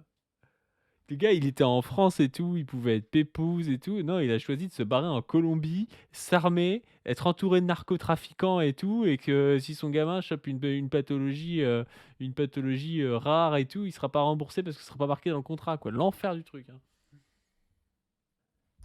hein. Pas dû, moi, il va falloir. Je suis désolée, là, j'ai un truc pas. Enfin, il faut que je me barre. Ouais. Du coup, il faut que j'y aille là. J'ai un Yes. petit Ok. nécessité familiale. On est reparti, on a juste fait une petite coupure parce qu'il était tard et que Zoé avait des obligations familiales de type enfant qui pleure. Et donc du coup, on repart là un matin pour terminer cette capsule. On en est au moment où Le Guise et Oseille TV vont nous parler de sécurité, de tout ce qui a trait à la sécurité dans leur fameuse vidéo sur fuir l'État et le wokisme en Colombie. Et c'est parti. Disons, Let's s'il y a go. quelque chose qui se passe. Mhm. Je pense que si tu vas dans des fusils un peu plus développés, des AR-15, des Glock et compagnie, il faut s'entraîner régulièrement pour avoir les bons réflexes. Mhm. Si un jour il y a quelqu'un qui débarque Alors, chez toi, Ah oui, c'est ce truc-là, oui. Il nous parlait de ça, oui. Il nous disait qu'il fallait avoir... Mais ça, on l'a déjà vu, ça, on peut avancer un peu, non? C'est ça. Donc en fait, il expliquait que en fait, voilà, ce qui est super en Colombie, dans l'endroit où il est, c'est que l'État gère pas et que chez lui, en fait, il y a des gangs de droitards qui gèrent la sécurité. Et donc, si jamais quelqu'un prend de l'héroïne ou quelqu'un viole une gamine, bah, en fait, il suffit d'aller le buter pour régler le souci. Et donc, moi, je m'interrogeais, et je m'interroge toujours hein, sur comment ça se passe si celui qui est méchant, c'est un mec du gang. Comment ça se passe? Genre si, je sais pas, le chef du gang de là où vit, Le Guise, va agresser la femme de Le Guise. Comment ça se passe? Vraie question, hein, amis libertariens, comment on fait quand on ne vit pas dans le pays de oui oui et que parfois les gens se comportent méchamment, y compris les gens qui ont le pouvoir? Question. Bah, il est libre de quitter le pays, et voilà, c'est un homme libre, il a une conscience, il n'y a aucun souci, moi je vois pas le souci, hein. Libre, voilà, libre de laisser, des gens, à la merci de mecs, surarmés, qui ont tout le pouvoir dans un endroit où il y a aucun contre-pouvoir. Mais oui, Li- effectivement, ça Libre d'obéir, ça me fait penser oui, vraiment à ça. exactement, hein, Le truc de libre de Chapoutot sur tout, les hein. nazis. Voilà. Bon, encore une fois, Le Guise, je te souhaite que rien de tout ça n'arrive, mais vraiment, enfin bon, c'est je pense que tu aimes le danger, hein. charger ton R15, être sûr que tout soit parfait pour commencer à shooter. Si tu fais pas ça une fois par semaine, t'as pas les réflexes. Tu vas bégayer, à moins que tu sois particulier. Mais donc pour moi, un 12 où tu fous Un bon arrosoir. une ou deux cartouches. Putain, mais en plus, moi, ce qui me fume, c'est lui, là. Lui, il a. Alors, je suis désolé, je vais faire une analyse à la Stéphane Edouard. Il a pas la dégaine à manier des mitraillettes de combat pour se défendre de groupes de narcotrafiquants, le mec. Je suis désolé, il me paraît pas correspondre à ce genre de personnalité, tu vois. Eh ben écoute, Oseille TV, moi je l'ai entendu, parce que j'ai quand même écouté quelques petits trucs qu'il a fait pour pouvoir préparer ce magnifique pailleton droitard. Et en fait, il explique que si, il s'entraîne très régulièrement au stand de tir et que d'ailleurs, avec le nombre de tirs qu'il fait chaque année, et ben du coup, il tire en moyenne, je sais plus, 50 fois plus qu'un flic français, par exemple, à son entraînement. Donc il est très content de ça. Et effectivement, l'arme à feu fait que le muscle versus arme à feu, c'est l'arme à feu qui gagne, on est bien d'accord. Maintenant, arme à feu tout seul dans sa maison avec sa femme et son bébé dans la cuisine qui se recroqueville versus arme à feu de 15 mecs du gang de Colombie qui est dans ton coin. Et jusque-là, ça se passait très bien, mais en fait, il se trouve que tu as un différend avec eux. Peut-être que d'ailleurs, c'est eux qui sont en tort. Là, ben là, t'as beau t'être entraîné beaucoup, ça peut mal se passer pour ta gueule, hein, globalement. Que n'importe qui peut utiliser, même ta vieille tante qui connaît rien aux armes à feu, tu lui files un cours de 5 minutes. En 5 minutes, n'importe qui peut utiliser un fusil de chasse. Ouais, ok. Donc ça, c'est le point Quelle positif. bonne C'est nouvelle. pas... T'as pas beaucoup de munitions, c'est plus pour intimider, il faut bien viser la première fois, ou c'est plus pour que le mec se barre. Ouais. C'est pas le plus efficace, mais si tu t'entraînes pas régulièrement, je pense que c'est la meilleure solution. Ok. Après, les experts en armes peut-être auront un Nous autre avis. dirons Mais dans il les- parle de quelle situation pour que le mec se barre? C'est quoi? Pourquoi est-ce que tu aurais besoin d'avoir un flingue? J'ai pas compris le truc, tu vois. Mais je te C'est que il rappelle, vit t'as vraiment vu. dans un environnement aussi hostile que tu as besoin d'avoir des flingues, tu vois. Bah, l'impôt, c'est du vol. D'accord. Donc, on ne met aucun argent en commun. Donc, il n'y a pas d'organisation collective pour se tenir en sécurité les uns les autres. Par ailleurs, tout le monde doit se démerder. C'est-à-dire qu'il n'y a pas de sécurité sociale, chacun se démerde pour trouver un logement, chacun se démerde pour pouvoir payer sa santé, chacun se démerde, chacun se démerde, chacun se démerde. Donc, c'est la guerre de tous contre tous, forcément. Et donc, potentiellement, tu peux te faire attaquer. Et donc, la solution, c'est de te surarmer pour pouvoir faire face à des gens qui te veulent du mal. C'est vraiment un monde qui donne extrêmement envie, hein, n'est-ce pas? Vous n'avez pas envie de vivre là-dedans, vous, avec votre bébé? Moi, j'y pense, hein, vraiment, j'y pense, hein. Ils pendent un peu sur le Far West, les gens, en fait. Oui, oui, Il y a oui, ce c'est mythe exactement ça. fondateur, un peu, je pense, libertarien, t'as une arme, t'es plus ou moins un escroc ou un type qui accumule du capital de manière pas très très jojo, on va dire. Et puis, c'est toi contre les autres, quoi. Exactement. les commentaires. Dans les commentaires, Pour ce qui est des Colombie, c'est les codes. Mais en fait, la région où je vis, en fait, c'est géré par un clan de droitards. FARC. Ok. En fait, en Colombie, t'as les miliciens d'extrême droite et t'as les FARC. Les FARC, il n'y en a presque aucun. Ils sont tous fait défoncer. C'est minoritaire. Ok. Mais t'as beaucoup de Mhm. régions qui sont, où l'État est là juste pour faire figuration. Et en fait, c'est un clan privé qui gère. Ok. Par exemple, dans le village où je vis, si t'as un pédophile, ou si t'as un mec qui se... Moi, ça me fume comment il est fier de ça, tu sais. Genre, ouais, moi, je vis dans un endroit. En fait, il y a les talibans et il y a des mecs d'extrême droite. On pourrait dire que les talibans sont aussi des mecs d'extrême Oui, droite, tu me moi diras. j'aurais mis les talibans, donc on pourrait mettre, je sais pas, les talibans et je sais pas s'il y a des groupes armés communistes en Afghanistan, mais Et tu vois, genre, ça a aucun sens. Et le mec te dit, ouais, et du coup, l'État est pas là. C'est trop bien, l'État est remplacé par des groupes de mecs armés. C'est vraiment exactement, super bien, tu vois. exactement. Et donc là, il y a ce que je vous disais juste avant, là, vous allez voir ce qu'il va raconter sur la manière dont on gère les problèmes, hein. foutent de l'héroïne sur la place publique tous les jours. Le clan met son nom sur la place du village. Roberto González. Il a une semaine pour se barrer, sinon il se prend une balle dans la tête. C'est aussi simple que ça. Donc ça, c'est la justice. Ça fonctionne bien. Franchement, La justice très fonctionne. bonne on va dire. manière de gérer l'addiction, hein. Ils sont trop cons, ils sont trop cons parce qu'ils sont trop fiers. Ils sont là, ouais, ça fonctionne bien. Genre, il y a moins de pédophilie en Colombie, tu vois, qu'autre part, tu sais pas trop pourquoi. Enfin, Mhm. ça sort vraiment de leur cul, tu vois. Et puis en plus de ça, c'est souvent les gens en haut des systèmes de domination qui peuvent tout se permettre, qui font les pires trucs, tu vois. Et comme tu disais, bah, si le gars Mhm. qui est en haut des FARC ou en haut, ou en des milices d'extrême droite, il commence à vouloir se taper des gamins, comment tu fais là? Mhm. Bah, t'as pas d'État. Donc t'es vraiment dans une, tu sais, c'est vraiment presque féodal, tu vois, Mhm. Leur truc, c'est t'as des chefs, comme ça ils peuvent faire ce qu'ils veulent, et puis le droit, en fait, c'est le droit du plus fort, quoi. De toute façon, C'est c'est ça. c'est ça, la pensée de droite, elle aboutit souvent à ça, au droit du plus fort. Alors ça peut être un peu masqué dans des gens qui disent oui, non mais en fait moi je suis pour la justice, mais étant donné que la justice c'est un peu, c'est juste des lois et que tu as des rapports de force, par exemple si nous on se retrouve en procès par exemple avec Arthur, tu vois. Mm. C'est pas, on n'a pas la même chose à perdre nous et Arthur, tu vois, parce qu'Arthur il peut nous foutre 10 procès, il s'en balèque, il n'a même pas besoin d'y aller, tu vois, il paye des avocats et tout. Nous ça nous engage plus parce qu'on a moins d'argent que lui, parce que on a un boulot, parce que voilà, enfin c'est un peu différent, tu vois. Donc du coup, déjà, le droit, ça peut être abstrait, tu vois, de se dire tout est géré par le droit, ça peut être déjà abstrait parce que les gens sont pas égaux. Mais en plus de ça, là, c'est le droit du plus fort, vraiment de manière physique, quoi. Mm. Si c'est le pédophile qui arrive et puis qui tue le mec qui veut le tuer, il a raison, quoi. Enfin, parce qu'en fait, il a su se défendre et puis de son point de vue individuel, sa vie est meilleure que celle des autres, quoi. Mm. C'est Max Stirner, le mec. Et En France, t'as une gamine qui se fait violer, le mec il prend 2 ans de prison et puis il se fait libérer. Ouais. Enfin, il prend 10 ans de prison, il se fait libérer au bout de 2 ans. Là-bas, le mec. j'ai l'impression que ces mecs étaient pas forcément des grands analystes de la culture du viol, tu vois. Mais Mm. là, d'un coup, ça devient des gens qui sont pour condamner les viols. Ouais. Le guise, cher Guillermo, je t'informe au cas où. En fait, en France, quand une gamine se fait violer, le mec, il prend pas 2 ans de prison, le mec ne prend rien. D'accord? Dans, allez, 99,5% des cas. Parce qu'il y a moins de 10% des victimes qui portent plainte et il y a 94% des plaintes qui sont classées sans suite. Parce qu'il faut la charge de la preuve, etc. Parce qu'il y a tout un tas de mecs comme toi qui passent leur temps à dire ouais, gna gna gna, le wokisme, MeToo, ça va trop loin, et gna gna gna, et gna gna gna. Et après tout, elle était libre.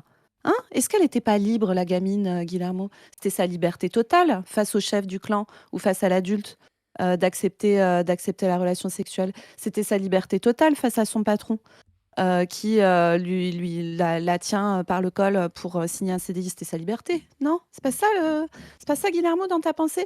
Tout le monde est libre et puis les volontés individuelles sont à égalité les unes face aux autres, etc., etc. Bizarre, hein? Donc en fait, non, en France, il ne prend rien. Et spoiler, Guillermo, je pense qu'en Colombie non plus. Voilà. Qui viole des gamines, soit il se barre du village, soit il se prend une balle dans la tête. Et Mm. Et du coup, s'ils se barrent du village, ça va, tu vois. C'est vraiment la justice de merde. Genre, si t'as violé une gamine et que t'arrives à te barrer du village, là, y a pas de souci, tu vois. C'est Mm, vraiment mm. de la merde, tu vois. Enfin, c'est à chier. Du c'est coup, il très va cru, hein, violer mais dans c'est le la réalité. village d'à côté, j'imagine. Ouais, mais comme c'est pas les mêmes milices, bon, c'est pas leur problème, C'est tu vois. ça. C'est pas le même clan, c'est chez les FARC, on s'en fout. Sur les enfants, moi, j'ai aucune tolérance. Je suis Et puis, pour faut la connaître les balle codes. dans la tête. Si t'es un mec qui va chercher la drogue, qui va chercher les putes, qui va chercher à se mettre dans des trucs sales, la Colombie, c'est pas pour toi, très sincèrement. Quoi? Mais les milices colombiennes, elles sont financées par quoi? Mais à part ça. Mais c'est complètement con, le gars. Il dit c'est trop bien, il n'y a pas d'État, c'est géré par des mecs qui sont des groupes d'extrême droite qui font évidemment du narcotrafic, tu vois. Et le gars est là, oui, si t'es pour la drogue, la Colombie, c'est pas pour toi. Qu'est-ce que c'est que ces conneries, putain? En fait, pas du. Il faut aller vivre dans les endroits qui sont un paradis anarcho-capitaliste où l'État n'est plus là et ce sont des milices d'extrême droite qui tiennent les endroits. Elles les tiennent parce que effectivement il y a le narcotrafic, etc., etc. Mais il faut aller dans ces endroits-là tout en surtout ne touchant pas à ce qui fait l'économie centrale du secteur. Voilà. C'est logique, non? Tout est logique jusque-là, hein. Bah, je Tout est suis sûr que oui, parfaitement c'est logique. sûr que si tu commences à faire de la concurrence aux milices qui tiennent le truc, je pense qu'ils te kiffent pas trop, quoi. Non, mais moi, j'imagine que les milices, elles doivent vivre, je sais pas, elles doivent vivre en tenant des dispensaires de santé gratuits pour tout le monde, pour soigner tout le monde. Moi, j'imagine que c'est ça, hein, je n'ai aucun doute, hein. Non, moi je pense qu'ils font des produits manufacturés, vendus sur un marché libre et non faussé, et comme ils sont plus Mm. concurrentiels que les autres, ils gagnent de l'argent, tu vois. Ouais, moi, je pense qu'ils font des boucles d'oreilles et de la poterie. Voilà, ils ont un petit tour de poterie et puis ils font des petites poteries sympas, puis ils les vendent sur les marchés. C'est comme ça qu'ils font leur thune pour financer leurs gros flingues. Moi, je pense que c'est ça, hein. Mais si t'es un mec qui a une vie de famille, qui connaît les codes, qui a ses contacts, il va jamais rien t'arriver, très sincèrement. Le pire qui peut t'arriver, c'est un mec qui va te voler ton téléphone dans une les grande ville. Dans les grandes villes, Mais mais comme à là Paris, où, quoi. là où t'es, on risque pas de te voler ton Et là, ils avouent un truc, c'est que dans les grandes villes, tu peux te faire voler ton téléphone partout dans le monde, alors qu'eux, ils sont là, oui, c'est à cause de l'immigration à Paris, tu vois. Putain, c'est Mm. n'importe quoi, hein. Ah oui, oui, oui. La Colombie, J'ai des amis qui paradis, vivent hein. à Medellín, Ouais. et ils me disent je me sens plus en sécurité à Medellín qu'à Paris. C'est vrai. Ils laissent On leur en est arriver à ce niveau-là. Non mais attends. Moi je me sens plus en sécurité dans n'importe quelle ville qui fait 40 000 habitants que dans une ville qui fait 15 millions. Tu vois, ça me paraît évident. Pourquoi? Parce que quand tu croises 200 000 personnes dans une journée et quand t'en croises 600, t'as plus de chances de tomber sur un type un petit peu dangereux sur les 200 000, tu vois. Mais ça vaut pour Paris, ça vaut pour Tokyo, ça vaut pour n'importe quelle grande ville, tu vois. Je pense que Mhm. quand t'es à Moscou ou quand t'es à Londres, bah tu croises aussi des gens chelous, tu vois. Enfin, Ne crois-tu pas, Padu, qu'il est temps de sortir le taux d'homicide pour 100 000 habitants en Colombie et de le comparer à la France? À votre avis, le chat? alors, je pense qu'il est très très très très haut. Alors, À on se votre avis, rappelle. le chat? Attends, Combien de attends, fois plus? c'était quoi? C'était Moi, j'ai les chiffres. 1,6, je crois, pour la France, c'est pas ça? 1,2. 1,2. 1,2, ouais, très faible. Ouais. Je me rappelle, Mhm. pour la Russie, une zinzinerie, c'était genre 10 fois plus. Mhm. Alors, C'est en ça. Colombie, je pense, Alors, aux États-Unis, c'est 6 fois plus qu'en France. En Russie, c'est 10 fois plus qu'en France. à Mayotte, c'est 15 fois plus qu'en métropole, je crois. Ouais. Et dans Et bien les en équivalents de Colombie, Mayotte aux États-Unis, c'est 50 fois plus qu'en France, enfin qu'en métropole. voilà. Et donc en Colombie, c'est Ouais, 25 homicides pour 100 000 habitants. Donc c'est 20 fois plus. Voilà. Genre 20 fois plus. C'est putain, t'as 20 fois plus de chances de te faire buter dans ce pays à la con, là. Et il va dire que c'est voilà. que les violeurs. Ouais, ça doit être que des violeurs et des héroïnomanes, je pense, hein, vraiment, ça ne doit pas du tout. Et tu vois, ça dit quelque chose sur tu vois, je vois Diamond dans le chat qui parle de sentiment de sécurité, parce que le Guise a un sentiment de sécurité. Et ça montre bien comment, en fait, le ressenti des gens, faut vraiment arrêter de se baser uniquement sur les ressentis des mecs pour juger des trucs. C'est comme après, sinon, tu te retrouves avec Régé le gorilla, tu vois, qui t'explique que selon lui, la totalité des gens prennent l'avion 6 fois par an. Alors qu'en fait, quand tu lui sors les stats, c'est 10% de la population qui prend l'avion plusieurs fois par an. Mais c'est que lui, il est complètement centré sur ses intérêts à lui, sa classe sociale à lui, etc. Il l'a reconnu après d'ailleurs. Je vous donne cet exemple-là parce que c'est sorti il n'y a pas longtemps. Mais le Guise, c'est quand même une dinguerie qui t'explique, ouais, moi, mes potes, ils se sentent plus en sécurité à Medellín qu'à Paris. Bah, peut-être que tes potes sont complètement matrixés, en fait. Enfin, je sais pas. Peut-être que vous êtes complètement en dehors des réalités du monde, en fait, en parlant du réel en permanence et que vous vivez dans le monde de oui-oui ultra violent. En fait, vous avez une espèce d'idéal de vie où tout le monde se comporte parfaitement gentiment. Mais par contre, genre, as 20 fois plus de chances de te faire buter dans le paradis sur Terre de la sécurité. Si on résume un petit peu ce qu'il nous raconte, tu vois, c'est le fait que quand tu naisses, on te force plus ou moins à être couvert par une assurance santé, c'est une honte, c'est vraiment contre ta liberté et tout.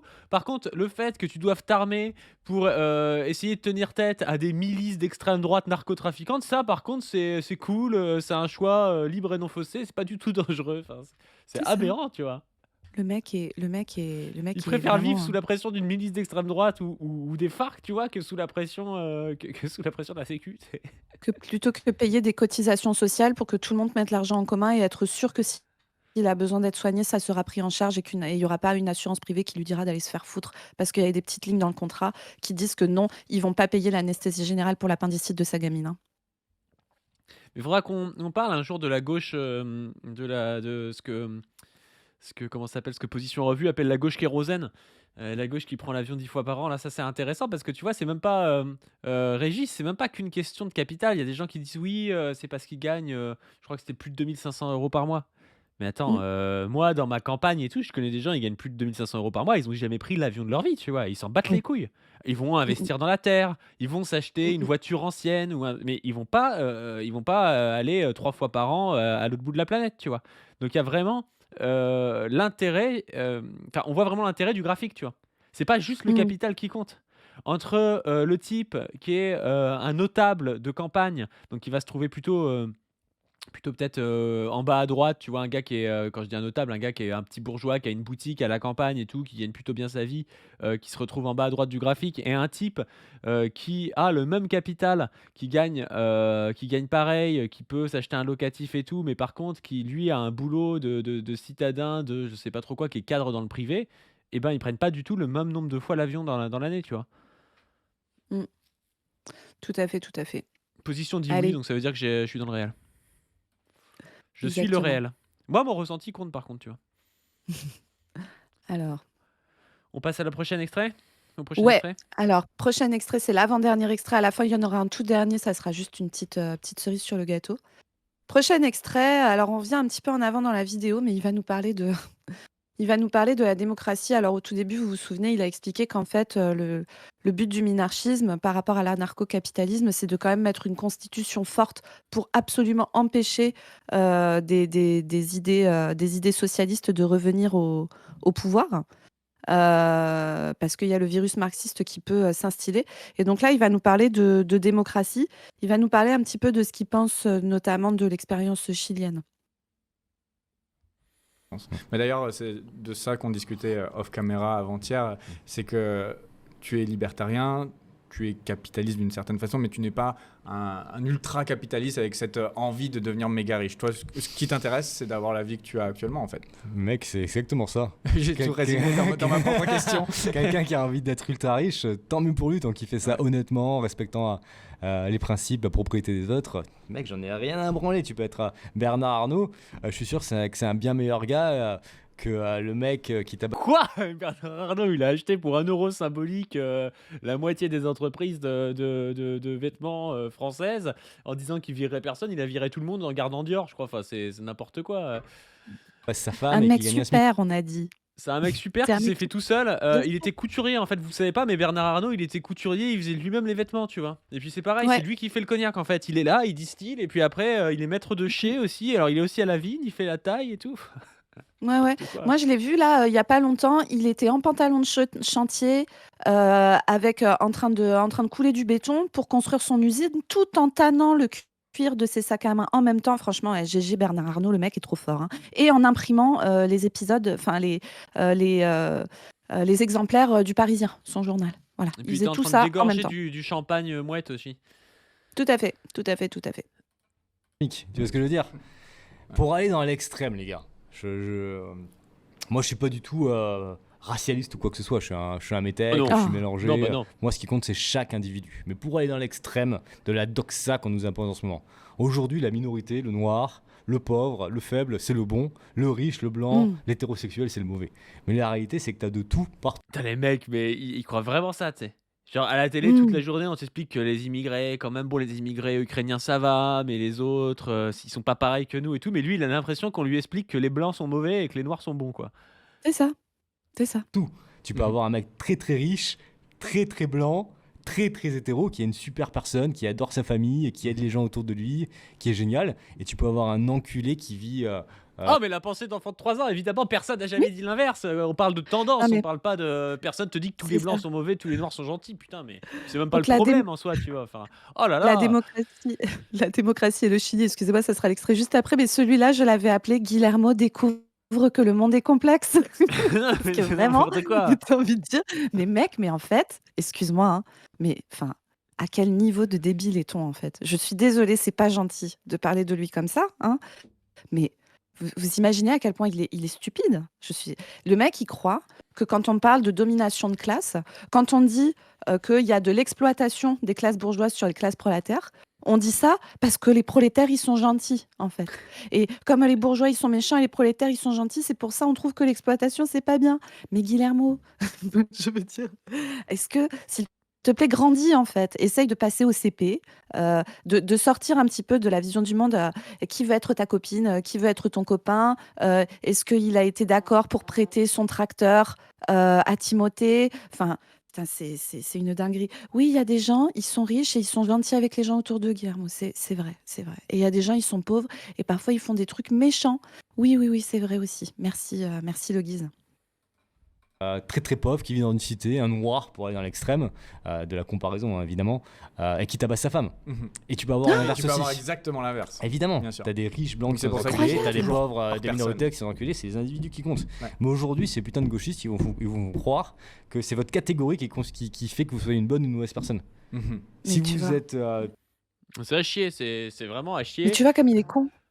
Bah oui, oui, il pense que tout le monde juge individuellement les gens, évidemment. Si le but c'est de savoir s'il est gentil, s'il est méchant, si je sais pas trop quoi, si son acte individuel est problématique ou non. Par contre, ce qu'on dit, c'est que tendanciellement, les sujets collectifs auxquels tu appartiens conditionnent ta vie. Parce que oui, si Si quand tu sors dans la rue, tu as 20 fois plus de chances de te faire contrôler par les flics, t'as pas le même rapport aux flics, t'as pas le même rapport à l'État que quand t'es blanc et que tu te fais jamais contrôler en fait. Donc du coup, ça conditionne un peu ta manière de penser, ça peut t'handicaper sur le plan social. Enfin voilà, c'est ça qu'on dit. On dit pas que tous les noirs ils sont gentils et que tous les blancs ils sont méchants. Tu vois. Enfin, Si vous faites C'est partie d'une ça. minorité, que vous êtes LGBT et que vous êtes pas, vous êtes forcément une bonne personne. Peu importe vos valeurs, peu importe ce que vous Non, faites. personne dit ça. non, Putain, quel teubé, non, non, quel énorme non, teubé Guillermo, en celui-là. fait, non. C'est Putain. pas possible d'être aussi con, putain! Oh là là, mais je te jure, alors tu sais, il y a un petit moment où tu passes ton cap avec Guillermo et au bout d'un moment, tu passes de l'amusement à l'énervement en fait et tu te dis: «Mais c'est un truc de fou d'être con comme ça, c'est un truc mais c'est» et en fait, moi, ce qui me terrifie, c'est qu'il y a vraiment des dizaines de milliers de personnes qui écoutent ça premier degré en fait, mais tu vois, ça, c'est aussi des gens qui ne sont jamais allés écouter les gens qui sont pas d'accord avec eux parce que c'est Mm. impossible que le mec ait conclu ça, tu vois? C'est impossible et en fait, oui, effectivement, tu sais, c'est comme quand tu parles de l'homoparentalité, par exemple et que tu dis, bah, voilà, il faut les mêmes droits pour les parents, homosexuels que pour les parents hétérosexuels et cetera, ne pas les discriminer et tu as des mecs qui vont dire: «Personne n'a jamais prouvé que les homos, ils élevaient mieux leurs enfants que les hétéros». Mais non, en fait. Mais en fait, c'est pas ça le point. D'ailleurs, il est probable que, s'il y a des couples homosexuels qui sont parents, comme pour les couples hétérosexuels, il y en aura qui seront de bons parents et il y en aura qui seront des parents de merde. Voilà, c'est parce qu'en fait, c'est comme quand on lutte contre la misogynie, c'est pas pour dire que toutes les femmes sont gentilles. Dans les femmes, il y a des connes et il y a des non-connes, mais on n'a pas le droit de les discriminer en tant que femmes. Chez les personnes noires, il y a des connards et il y a des non-connards, mais on n'a pas le droit de les discriminer parce qu'ils sont noirs. Pareil pour les personnes LGBT. C'est un truc de fou de devoir expliquer des trucs comme ça, tu vois? C'est Ouais. vraiment Bon, c'est peut-être pas vraiment le sujet, mais en plus de ça, il y a toute une problématique qui est après d'interpréter sur l'enfant, c'est-à-dire sur un individu, ce qui serait le pseudo-résultat des couples homoparentales, comme si, oui. comme si c'était transhistorique. La réalité, c'est qu'évidemment que les enfants de couples hétéroparentaux vont avoir des traits de personnalité, des choses qui sont un petit peu différentes que les enfants de couples non homoparentaux, parce que, bah, évidemment, ils ont vécu avec, par exemple, ils n'auront pas le même rapport à l'homosexualité, tu vois. Parce Mmh. que pour eux, c'est naturel, en fait, tu vois? C'est beaucoup plus, normal, voilà. Alors, c'est possible que tu te retrouves avec des enfants, qui, sont un petit peu différents, qui, du coup, aussi, peut-être, se font un peu harceler parce que, étant donné que le monde reste quand même un peu homophobe et tout, c'est possible que ces gens-là, du coup, on se dise, on prouve un jour que, «Ah bah, ces enfants, c'est bizarre, ils sont un peu plus tristes que la moyenne». J'en sais rien, tu vois? Mais on peut prouver des tendances comme ça. Ça veut rien dire sur les couples homoparentaux en tant que tels. Ça veut dire, quelque chose sur la société qu'on a actuellement, tu vois? Et ces gens-là Mmh. sont toujours en train d'inverser les 2. C'est comme quand ils te disent, «Les trans se suicident plus que les autres». Est-ce qu'ils Oui, se suicident plus que les autres parce qu'ils sont trans ou est-ce qu'ils se suicident plus que les autres parce qu'ils sont giga méga discriminés dans la société, tu vois? c'est C'est facile ça de dire que c'est parce qu'ils sont trans, tu vois? Et et en ces général, gens c'est les sont mecs toujours en train d'en faire tu vois, un effet transhistorique et de oui, dire que c'est comme ça en tant que tel, tu vois? On n'en sait rien, en fait. c'est ça et donc tu vois, tu te retrouves avec des mecs qui passent leur temps à harceler les trans, à être transphobes et qui ensuite viennent s'étonner que les personnes trans, aillent pas bien parfois dans leur vie. Mais putain, c'est exactement c'est toi, c'est toi qui leur rend la vie difficile, je sais pas. Bref. Est-ce que tu veux mettre l'avant-dernier extrait? Donc là, c'est là où il va parler de démocratie et du Ouais, Chili. OK. Je vous spoil, ça va parler d'hélicoptère un peu. Alors, 13 minutes 48. Bon, D'autres exemples marquants qui me viennent en tête, pas le tout de Chili, il y suite. a eu une période, il me Le semble. Chili de Pinochet, oui, c'était très très Donc là, il libéral. parle Et d'exemple de Pinochet, libertarianisme. c'était on balance les communistes par-dessus bord des À hélicoptères. l'hélicoptère. Ok. Pourquoi il est trop content, le mec? Alors, il fait le bruit, tu as vu? Il fait le bruit de l'hélico avec sa bouche et le signe de l'hélico avec son doigt. Vous connaissez un peu cette histoire, le chat, j'imagine, au Chili? Part Je du sais pas, principe que Padu, le tu veux chat est expliquer débile, un hein. peu? C'est souvent, ce qu'il faut faire, tu vois? Bah, non, mais je pense que je sais pas si tout le monde connaît, Non, mais ça, mais forcément, il y a plein de gens c'est qui connaissent, mais il y en a qui connaissent pas, donc c'est pour ça que je te dis ça. bah, oui. Oui, oui. Enfin, si tu veux expliquer, Padu, vas-y, mais Attends, je te laisse expliquer, j'ai pas bah, révisé. donc Ils ont balancé, moi, ce que je sais, c'est qu'ils ont balancé, des dizaines de milliers de communistes par-dessus bord, tu vois? Mais alors, j'ai pas l'histoire, exactement, en fait, exacte, donc tu au vois? Chili, Donc en 73, le 11 septembre 73, donc il y avait Salvador Oh, Allende qui était un... elle a révisé avant, c'est Non, n'importe quoi. Le 11 11 septembre septembre. 73, elle connaît la Mais parce date que c'est le pile. 11, mais parce que c'est le 11 septembre, c'est pour ça que c'est hyper connu. Chaque 11 septembre, il y a les mecs qui commémorent euh, la chute du World Trade Center et il y a des gens qui commémorent le coup d'État, la mort de Salvador Allende. Tu vois, enfin, Non, mais je l'avais c'est pas, moi, je classique. l'avais pas. Ah ouais? Je suis Bah, pas un bref. bon, je suis pas un bon gauchiste, tu vois. Bon, en À tout cas, Allende, 9h46, ils disent dans le chat. non, non, je crois que c'était le soir en plus. Mais il y a des Oh images là très là là connues. là. Il y a des images très connues donc où en gros les militaires prennent d'assaut le palais présidentiel au Chili. Allende est renversé et est mis à sa place Pinochet qui va rester au pouvoir assez longtemps, je crois, hein, 15 à 20 ans, un truc comme ça, pour mettre en place un régime extrêmement libéral. Margaret Thatcher a été très très copine avec Pinochet, etc. Si vous avez vu, ça c'est un film qui est très connu, La stratégie du choc de Naomi Klein, il parle de ça. La stratégie du choc, c'est comment le néolibéralisme, etc., profite de chocs brutaux dans la société pour privatiser massivement, déréguler massivement l'économie, etc., etc.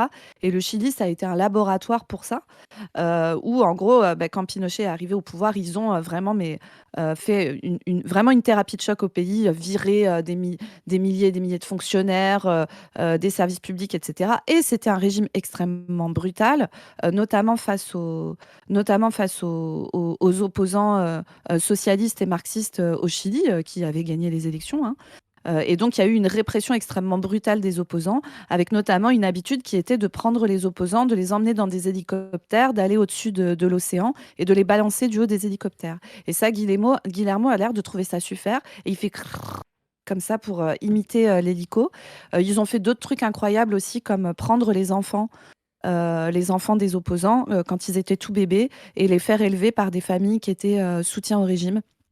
Voilà, et donc des gens qui se sont rendus compte quand ils avaient 20, 25, 30 ans, qu'en fait, ils avaient été enlevés à la naissance et que leurs parents avaient été tués et qu'ils avaient été élevés par les opposants politiques de leurs parents. Il y a encore, il y a encore plein, plein, plein de disparus au Chili. Et il y avait des manifestations de femmes extrêmement connues, hein, qui étaient les mères des disparus ou les femmes des disparus qui se réunissaient sur des places pour demander justice et vérité sur ce qui était arrivé à leurs proches. Bref, ça a été une dictature d'une brutalité inouïe. Que ce soit sur le plan économique ou sur le plan politique de la répression des opposants politiques. Et donc, le Guise trouve ça absolument super. Voilà, bref, Parce c'est qu'il est contre la assez liberté terrible. individuelle des communistes, c'est étonnant. Ouais, c'est ça, c'est ça, c'est ça. Et je t'ai mis un tout dernier extrait, parce que c'est vraiment intéressant. Une fois qu'on a entendu tout ça, son rapport à la santé, à la sécurité, à la liberté individuelle, aux hélicoptères de Pinochet, moi je me suis permis du truc avec son doigt. En fait, il dit aussi qu'il est très croyant, chrétien. Alors je ne sais pas s'il est catholique, je suppose qu'il est catholique, mais il me semble qu'il y a aussi pas mal d'évangélistes en Colombie. Je sais pas. Donc je ne sais pas exactement de quelle branche du christianisme il est, mais et donc là, tu vas voir, il va nous dire un truc extrêmement étonnant sur son rapport notamment à la religion. Et te battre pour tes idées. Me battre pour mes idées, ouais. Et c'est venu à quel âge à peu près Oui, excuse-moi, je n'ai même pas répondu. En fait, depuis tout petit mec, famille très très catholique colombienne, les 10 commandements, ma Ouais, marraine, donc catho. ma tante, ma marraine, la sœur de ma mère, me disait tout le temps si tout le monde respectait les 10 commandements, le monde serait en paix. Je trouve ça très beau. Et c'est ça en fait. C'est le mec, il est pour balancer des 4 puis les hélicos, mais il est pour tu ne tueras Voilà. point. Voilà. Putain. Je vous ai mis ça pour ça parce que je trouve ça mais hallucinant en fait.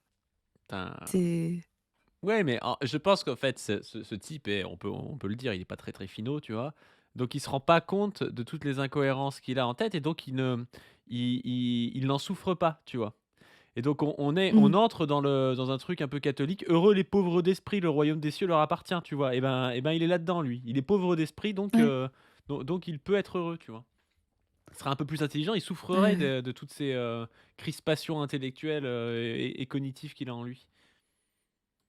Ouais, tu La penses qu'il religion, est trop bête pour être accessible à la dissonance cognitive? Je pense, oui. Je pense qu'il est à ce Ouais. niveau-là, c'est compliqué, tu vois. Tu dis les enseignements de la Bible, t'es pour jeter des mecs des hélicos, c'est quand même bizarre, hein. Mais c'est un truc de fou, hein. Au-delà d'être une foi, c'est aussi une façon d'éduquer les gens, c'est aussi une façon de transmettre des valeurs. Mhm. Et je pense que la grande majorité des Occidentaux, ils ont des valeurs chrétiennes en eux, même s'ils ne croient pas en Dieu, à proprement dit. Parce que c'est forcément C'est marrant parce qu'il se rend pas compte du coup que ces valeurs chrétiennes qu'ont les Occidentaux en eux, ce qui peut être vrai, tu vois. Là où Nietzsche a raison, c'est que ça a un rapport avec les valeurs socialistes aussi, tu vois. Ouais. Il y a un rapport entre le christianisme, tu vois, de l'aumône aux pauvres, de chasser les marchands du temple, de l'amour du prochain, et le communisme, tu vois. Mm. Et lui, il dit, ah bah ils ont ça en eux, c'est très bien et tout, il faut continuer, mais par contre, il faut être un espèce d'individualiste libertarien, ce qui pour moi est plutôt quelque chose d'au moins protestant, voire d'athée, tu vois. Ouais, je suis assez d'accord. Et j'ai moins de culture chrétienne que toi. Donc tu sais mieux. Mais oui. Ouais, mais toi, tu connais le 11 septembre 1973 à 9h32. J'ai Qu'est-ce j'ai qu'il a la mangé le culture. matin, Pinochet? Je sais pas. Je sais pas, mais bref, tu vois pas ces images et puis les derniers mots d'Allende, t'as jamais entendu ça? Si, mais je savais pas que c'était le 11 septembre, je savais pas. Ouais. Bah, je te dis, moi, le 11 septembre, c'est la tradition. Tu vois, c'est quand t'es dans des milieux de gauchistes. Moi, quand j'étais gamine, le 21 janvier, mon père me disait que c'était le jour de la tête de veau. Ça, je pense C'est que pas tu une vois, légende. c'est vraiment des rêves précises, de famille de gauche, je pense. Donc, 21 janvier, c'est le jour où Louis XVI a été décapité. Et donc, les anti-royalistes, traditionnellement, mangent de la tête de veau le 21 janvier. Et sur le 11 septembre, moi, c'était un truc quand j'étais gamine qui était. Enfin, le 11 septembre, moi, je devais être en sixième quand ça a eu lieu. Et je me souviens de mon père qui m'avait dit putain, le 11 septembre, la vraie date, normalement, c'est le coup d'État où Allende a été renversé, quoi. Ah, Bref, moi, ma voilà. famille était loin de me raconter ça, pour le coup. Pour le coup, ils pouvaient me raconter des trucs sur la monarchie de Zinzin, tu vois, mais des trucs comme ça. C'est ça. Ouais, tu vois, c'est C'est culture familiale. c'est quoi le dernier TikTok que tu m'as mis là? Ah oui, alors ça, c'est voilà, juste petite. C'est, on va dire, Petit bonus? c'est le petit chocolat avec le café de fin de repas. Voilà, vous allez voir Oseille TV qui a fait un petit short pour nous dire comment elles sont les meufs en Biélorussie. Ça, c'est bon ça. C'est Quand bon, on ça. vous dit qu'en Biélorussie, il y a des très belles femmes, je le confirme. Il y a vraiment une profusion de très très belles femmes, peu importe où vous êtes. Si vous allez dans Oh le tracker! Oh le tracker il filme comme ça, tu sais, en T'as plus on vu? voit que c'est C'est c'est horrible. filmé mais pas assumé et tout. T'as vu? Ah. Et un en fait, parc, je suis dans pas la du tout rue, sûre que la meuf qu'on voit là soit consciente qu'elle est filmée et soit d'accord, en fait, hein. Mais elle est pas consciente, dans putain. les cafés, dans les restaurants, vous allez vous fracturer la rétine à peu près 10 fois par heure. Donc il y a vraiment une profusion de très belles Fracture femmes, de la ce rétine. qui peut être très positif pour ceux qui sont célibataires et qui cherchent quelqu'un, sachant que ici, la mentalité va être très intéressante si vous voulez vous projeter sur Non mais attends, le mec il est en Biélorussie, l'espèce de régime un peu autoritaire, crypto-communiste, tu sais, avec des services publics, avec la retraite, je crois, à 55 ans pour les femmes et 60 ans pour les hommes et tout, tu sais, c'est un truc un peu l'héritage l'héritage de l'Union soviétique, hein, la Biélorussie. Alors avec Oui, ses avantages et ses inconvénients, tu vois, et le type il oui, est libertarien, il est dans le truc, tu vois. mais tu vas voir Padu, il y a un gros avantage en Biélorussie qui lui permet de passer au-delà de sa communistophobie. Attention, regarde bien. le long terme, dans le sens où ça va être un peu différent des mentalités européennes, occidentales, où la femme va être plus carriériste, etc. Enfin, la nouvelle génération. Ici, ça va être encore un peu la mentalité des anciennes générations, donc plus tournée sur la création d'un foyer, d'une famille. Il ne va pas y avoir de revendications féministes, il n'y a pas de danger que vous Mais pourquoi c'est des mecs, comme tu dis, ils sont individualistes, mais ils sont contre que les meufs fassent des carrières, tu sais. Donc c'est vraiment Oui. individualiste, mais que quand ça va dans leur sens, tu sais. Oui, c'est your body, my choice. Et là, donc tu vas voir, donc pas de risque que vous vous réveilliez le matin. Attention là, hein. À votre avis, vous quel réveillez un est matin le avec votre risque? femme avec les cheveux bleus. Ici, ça n'existe pas. Pas de risque, attends, va te faire les cheveux bleus, putain, le risque, il n'existe pas, tu sais. Ça n'a aucun sens, déjà, ça n'a aucun sens d'avoir peur que ça. Et en plus, ça n'arrive jamais, tu vois. Genre, tu te réveilles le matin, ta meuf a les cheveux bleus, t'en as pas parlé, tu sais pas trop pourquoi elle a les cheveux bleus, tu vois. Ah si, mais moi mon mec, il vit avec une islamo-wokiste, hein, c'est moi. Et donc du coup régulièrement le matin il se réveille et j'ai les cheveux bleus, il est ah putain chérie, préviens-moi merde. Et puis moi je lui dis non, c'est moi qui décide. D'ailleurs je vais faire une carrière et tout. Enfin vraiment il a la vie dure, hein. Je pense que je vais lui payer des billets en Biélorussie pour qu'il puisse enfin vivre une vie digne d'homme digne, hein. pas. Donc voilà, c'est, on va dire, des valeurs un peu plus classiques, traditionnelles. Ce qui peut plaire ou déplaire, ça dépendra de votre profil. Et encore une fois, quand je dis il y a des très belles femmes, la beauté c'est subjectif. Donc en fonction de ce que vous aimez, ici ça va être des grandes femmes avec C'est des marrant, traits il très assume fins, pas des totalement. corps fins, etc. Si vous aimez plutôt les bimbos qui twerk, il va falloir aller plutôt en Amérique latine. Donc voilà, suivant ce que vous aimez, le monde est grand et vous choisissez. C'est pas une légende quand on vous dit que Voilà. Putain, le monde est grand, vous choisissez. Il voit vraiment le truc comme un marché, encore une fois, c'est assez drôle. Ah bah C'est dans ça. ce supermarché-là, il y a des meufs qui twerk, dans celui-là, il y a des meufs qui sont grandes et qui veulent faire la popote. Putain, c'est excellent. C'est ça, c'est ça. Bon, alors qu'en as-tu pensé, Padu? Bah, j'ai bien aimé, j'ai appris à mieux découvrir le Guise. Je connaissais déjà les deux Ozo, mais bon, c'est un peu faible. Tu vois, ils sont. En vrai, ils ont pas grand chose à dire, tu vois. C'est ça qui est ouf, c'est de faire des podcasts en ayant rien à dire, tu vois. Et ça, c'est un peu le défaut de ce genre de personnes. Alors que tu vois, un gars comme l'Observateur raconte beaucoup plus de choses et du coup, va plus loin dans sa connerie, je trouve, tu vois. Je sais pas ce que t'en penses, toi. Mais c'est Bah très oui, bien, en oui, tout cas. c'est ça. C'est ça, c'est ça. Non, mais après, ils sont vraiment, en fait, ils sont vraiment matrixés. Ce qui est intéressant, c'est de voir un parcours d'un mec comme Le Guise, qui est un gars qui sort d'un milieu assez prolo et tout, et qui se retrouve matrixé. Alors, je pense, enfin, faudrait, moi, je connais pas assez la Colombie et tout ça. Même, enfin, en fait, l'Amérique latine, le Chili, je connais l'histoire d'Allende, mais c'est à peu près, enfin, voilà, je connais un peu, voilà, les histoires des marxismes, enfin, des marxistes.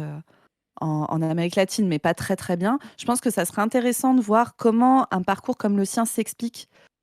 Tu vois, notamment, tu vois, le fait qu'en Colombie, effectivement, les FARC soient vraiment aient vraiment vécu une perte de vitesse énorme avec une énorme montée de milices d'extrême droite. Mais même il y a plus longtemps, hein, il me semble que je connais pas bien les noms, mais il me semble qu'il y avait Uribe, je crois, qui était un énorme droitard. Je sais pas, euh, je connais mal au pouvoir il y a une Colombie. quinzaine d'années. Bref, je pense qu'il y a des choses de son parcours qui expliquent ça. Mais dans tous les cas, moi, ce qui me frappe vachement avec les libertariens, c'est qu'en fait, la majorité du temps, c'est pas des énormes bourgeois, en fait, les libertariens, quand tu regardes. Les énormes bourgeois, ils vont pas être dans des idéologies aussi débiles. Tu vois, ils vont être dans un truc plus néolibéral, très conscient de leur tu sais, conservateur, etc. Mais ils vont pas partir dans ces trucs-là. Et là, eux, c'est vraiment un truc qui repose sur le fait de dire aux gens il y aura 1% de la population qui va s'en sortir et achète ma formation et tu feras partie de ces 1%. Tu vois. C'est vraiment ça. C'est cette perte totale de notion de collectif, de faire en sorte que tout le monde puisse s'en sortir, mais de se dire, voilà, le monde est injuste, le monde est comme ça. Il faut une dérégulation totale de tout le monde. Et moi, comme je sais mieux tirer au flingue et que je suis plus malin que les autres et que je suis très fort en business, je vais faire partie des 1% qui s'en sortent. Tu vois. D'une tristesse. Enfin, même pour eux, en vrai. Même pour eux, c'est triste. Bah ouais, c'est triste. Et puis, c'est pas sûr que ça tourne bien et qu'ils rendent pas la queue entre les jambes dans la mère patrie, tu vois. Hein. Mm, mm. Et en vrai, moi, je maintiens, que évidemment, enfin, s'ils ont besoin d'être soignés et tout, il faut les soigner, ces mecs-là. Je maintiens vraiment, et encore une fois, parce que Tu là, le considères guise, que leur libertarisme, c'est une maladie, c'est ça? Et qu'il faut les soigner? mm, Qu'il faut les pas une rééduquer? maladie, mais je considère qu'il faut soigner tout le monde, même les cons, et donc y compris les libertariens, bien sûr, quoi. Enfin, que ça fait partie des principes humanistes de base. Et en fait, on a besoin de s'accrocher à ces principes-là pour pas devenir des abrutis comme ça, quoi. Bah, c'est sûr. Voilà. Et puis en plus, enfin, tu vois, là, le Guise, il y a sa femme, il y a sa fille dans l'histoire. Sa gamine, elle a rien choisi, hein. Se retrouve avec un daron libertarien. Bon, ouais, c'est pas de sa faute, quoi. Oui, oui, et puis bon, ils représentent. Ces gars-là, ils représentent pas grand-chose politiquement, tu vois. Ils sont pas. Non, Ils alors sont par contre, presque sur moins dangereux, Internet, tu vois, que. Ouais, sur Internet, vite fait, dans des. Déjà, c'est que masculin, c'est que des mecs jeunes, c'est que des gars qui peuvent pas militer parce qu'ils trembleraient d'aller serrer la main à quelqu'un, tu vois. Enfin, au bout d'un moment, non mais c'est vrai, tu vois, on les connaît ces mecs-là, tu vois. Tu sais, ils se la jouent aux négociateurs, ils sont pas capables de négocier un truc en brocante parce qu'ils ont peur d'être mal vus par le brocanteur, tu vois. On les connaît un peu. Hein. alors moi non plus, j'arrive pas à négocier parce que je suis mal à l'aise quand je négocie, pas Oui, du bah oui, oui, not all, mais toi, tu not dis pas all que gens t'es qui n'osent pas tu dis pas que t'es Elon négocier. Musk, tu vois. Non, non, non, moi du coup, je suis médecin et je veux travailler dans un service de santé entièrement public pour qu'il n'y ait aucune question de marchandage de rien et que la seule question qui se pose, c'est comment je fais pour améliorer l'état de santé de la personne en face de moi parce que ça n'a aucune conséquence sur la manière dont je suis rémunérée, dont mon collectif de travail fonctionne, etc. Mais non, non, moi je suis une grosse vicose, vraiment, ne me laissez pas face à un cuisiniste, hein, ça se passe très mal hein, pour moi. Hein.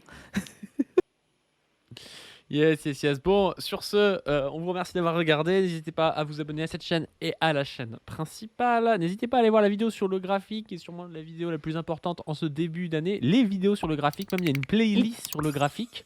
Donc allez voir la playlist. Je vous mets ça en description. N'hésitez pas aussi à vous abonner au Twitter de Dr Zoé, Zoé-, et à et à donner sur le Tipeee pour qu'on puisse continuer à faire des miniatures, du montage et tout ça. D'ailleurs, il y a une vidéo sur la chaîne principale qui sort très très très bientôt. Je ne sais même pas si ça ne sera pas sorti d'ici que cette vidéo sorte. Donc sur ce, je vous dis à plus. À plus tout le monde et pardonnons aux libertariens, ils ne savent pas ce qu'ils font.